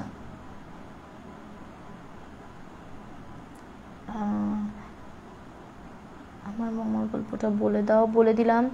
দেখি আর কি কি কমেন্ট করেছে, আর এখানে গল্প কন্টিনিউ করবো না, এবার ইউটিউবে যাবো, 9:20 হয়ে গেছে। আচ্ছা দিদি, আমার ওই জগন্নাথ দেবের ইনসিডেন্টটা বলবে প্লিজ, যেটা প্রিয়াঙ্কা দিদি ফিল করেছিল, তুমি বলেছিলে একবার শেয়ার করবে, আমি তোমার মুখে শুনবো বলে ওয়েট করছি। আচ্ছা, আমি থার্সডেতে করে দেবো। হ্যাঁ, আমি একটু ইল প্রিপেয়ার্ড, বা আমি এই মুহূর্তে ধরতে পারছি না ঘটনাটা, আমি বুঝতে পারছি। হ্যাঁ হ্যাঁ, তুই কিছু একটা কনসিকুয়েন্স আমাকে পাঠিয়েছিলি, যে যেদিনকে ও বোধহয় একটা এরকম কিছু ঘটনা বললো, যে যেদিনকে আমি জগন্নাথ দেবের ঘটনাটা প্রিয়াঙ্কার শেয়ার করেছিলাম, ও বলছে দিদি আমার অনেক ছোটবেলার কথা মনে পড়ে, যে আমিও একবার এরকম মা বাবার সাথে গেছি, অসম্ভব ভিড়, আমার মনে আছে যে আমি কিছুতেই দেখতেও পাচ্ছি না, মানে ওই ভিড়ের মধ্যে আমি একদম চাপা পড়ে গেছি, সামনে শুধু লোকের মাথা, আমার কোনো মানে মানে কিছু বুঝতেও পারছি না, আর ভীষণ কষ্ট হচ্ছে, বা ওর বোধহয় কিছুটা প্রবলেম ছিল যে অত ভিড়ের মধ্যে ও একটা ফোবিয়া ওর ছিল, যেটা ও নিতে পারতো না। তো সেই সময় নাকি ওর কেউ একজন হাত এসে শক্ত করে ধরে, এবং ঠিক আমি আগের দিন যেরকম বলেছিলাম যে সে একটা মানে আননোন রাস্তা, একটা অন্ধকার রাস্তা দিয়ে তাদেরকে নিয়ে চলে গেছিল একদম গর্ভগৃহ পর্যন্ত, এবং সেখানে একদম সামনে থেকে তারা দর্শন করেছিল জগন্নাথ দেবকে। তো এরকম কিছু একটা ইনসিডেন্ট ওর সাথেও খুব ছোটবেলায় ঘটেছিল, যেটা ও এখন রিকল করে এইবারে ও রিলেট করতে পারে যে সেদিন তার মানে সেদিন ওর সাথেও যেটা ঘটেছিল সেটাও হয়তো খুব একটা মানে খুব ন্যাচারাল কিছু ছিল না, হয়তো সেদিন ও বুঝতে পারেনি, নিজের অজ্ঞাতভাবেই হয়তো সেদিন জগন্নাথ দেবের দর্শন পেয়েছিল। আমি আরো একটু ইলাবোরেট করে সুন্দর করে এটা বলবো, আমার যা জিস্টটা আমি একবার গো থ্রু করেছিলাম তোর ওই পেজটা বলে, আমি একবার জাস্ট দেখলাম, আমার মনে পড়লো বলে আমি বলে দিলাম, বাট আমি এটা ভালো করে দেখে আর একবার ইনসিডেন্টটা বলে দেবো, রিপিট করে দেবো, ঠিক আছে? দিদি আমার গল্পটা বলে দিয়েছো, পিয়াস তলাপাত্র চ্যাটার্জি, পিএলআর এর গল্পটা বলে দিয়েছো গো? হ্যাঁ, পিএলআর এর গল্পটা বলে দিয়েছি। পিএলআর এর গল্পটা আজকে বলিনি, গতকাল স্যাটারডে নাইটে আমি একটা এক্সট্রা অ্যাড অন লাইভ করেছিলাম। পিএলআর এর গল্পটা ওইটাতে আছে, একটা ছোট্ট এপিসোড আছে, দেখবে 40 মিনিটসের মনে হয়, 38 বা 40 মিনিটসের একটা ছোট্ট এপিসোড আছে। ওখানে দুটো past life regression therapy detailing করা আছে দুটো সেশনে। তো ওটা শোনো, যারা যারা পিএলআর এ ইন্টারেস্টেড, পাস্ট লাইফ নিয়ে যাদের ইন্টারেস্ট আছে, যারা পুনর্জন্মে বিশ্বাস রাখো, যদি ইচ্ছা করে তাহলে কালকে আমি ওই লাইভটা করে দিয়েছি, গিয়ে ইউটিউবে পরে ওটা শুনে নিতে পারবে, ঠিক আছে? সরি শ্রেয়া, খুব দেরি হয়ে গেল। মায়েশ থেকে ফিরতে ফিরতে তোমার গল্প শুনছি। জয় জগন্নাথ, জয় জগন্নাথ, স্বাগতা। আচ্ছা, আজকে একটু দেরি হয়ে গেছে শ্রাবন্তী, তুমি পরে শুনে নিও একবার। আচ্ছা, দিদি ভাই যমজ বোনের গল্পটা কোথাকার গো? এই রে, ওর বাড়ি তো বলেছিল মনে হয় খড়গপুরের ঘটনা, পিকনিক গার্ডেনের নয়। পিকনিক গার্ডেন তুই লিখলি না, পিকনিক গার্ডেনের নয় মনে হয় ওটা, বোধহয় মানে ঘটনাটা কোথাকার জানি না, মানে মেয়েটির বাড়ি মনে হয় খড়গপুর। এবার নাকি খড়গপুরে ওর শ্বশুর বাড়ি, এটা ওর বাপের বাড়ি পিকনিক গার্ডেনে ছিল, বাপের বাড়িতে ঘটনা সেটা বলতে পারবো না, খড়গপুরে ওর বাড়িটা, এটা আমাকে বলেছে। মৌসুমী চৌধুরী লিখছে আজকেও আমি লেট, আজকেও হ্যাঁ একটু লেট হয়ে গেছে আমার, এখানে এপিসোডটা শেষই করব এবার। চলো ইউটিউবে যাওয়া যাক, ওখানে আরও দুটো ভয়ঙ্কর ভয়ঙ্কর গল্প বলবো। একটা হস্টেলের গল্প বলবো ভীষণ ভয়ের, আর আরেকটা ব্ল্যাক ম্যাজিকের গল্প বলবো, সেটাও মারাত্মক। চলো যাওয়া যায়। দিদি আপনি পিএলআর করেছেন? না, আমি পিএলআর করিনি। আমি বড় জন্ম মানে এই জন্মের ঠেলায় সামলাতে পারছি না, আমার আর প্রিভিয়াস জন্ম নিয়ে কোনো উৎসাহ নেই। হস্টেলের গল্প শুনবো দিদি, ইয়েস চলো। হস্টেলের একটা বিভৎস ভয়ঙ্কর গল্প, মানে এটাকে জিন বলবো না কি বলবো, শাকচুন্নি বলবো জানি না, কিন্তু এটা মারাত্মক এক্সপিরিয়েন্স, চলো শেয়ার করবো। ওকে, নন্দিনী দেব লিখছে হ্যালো হ্যালো। আচ্ছা চলো আমরা এবার ইউটিউবে যাচ্ছি, ওখানে গিয়ে অন হবো। হ্যাঁ, বাই।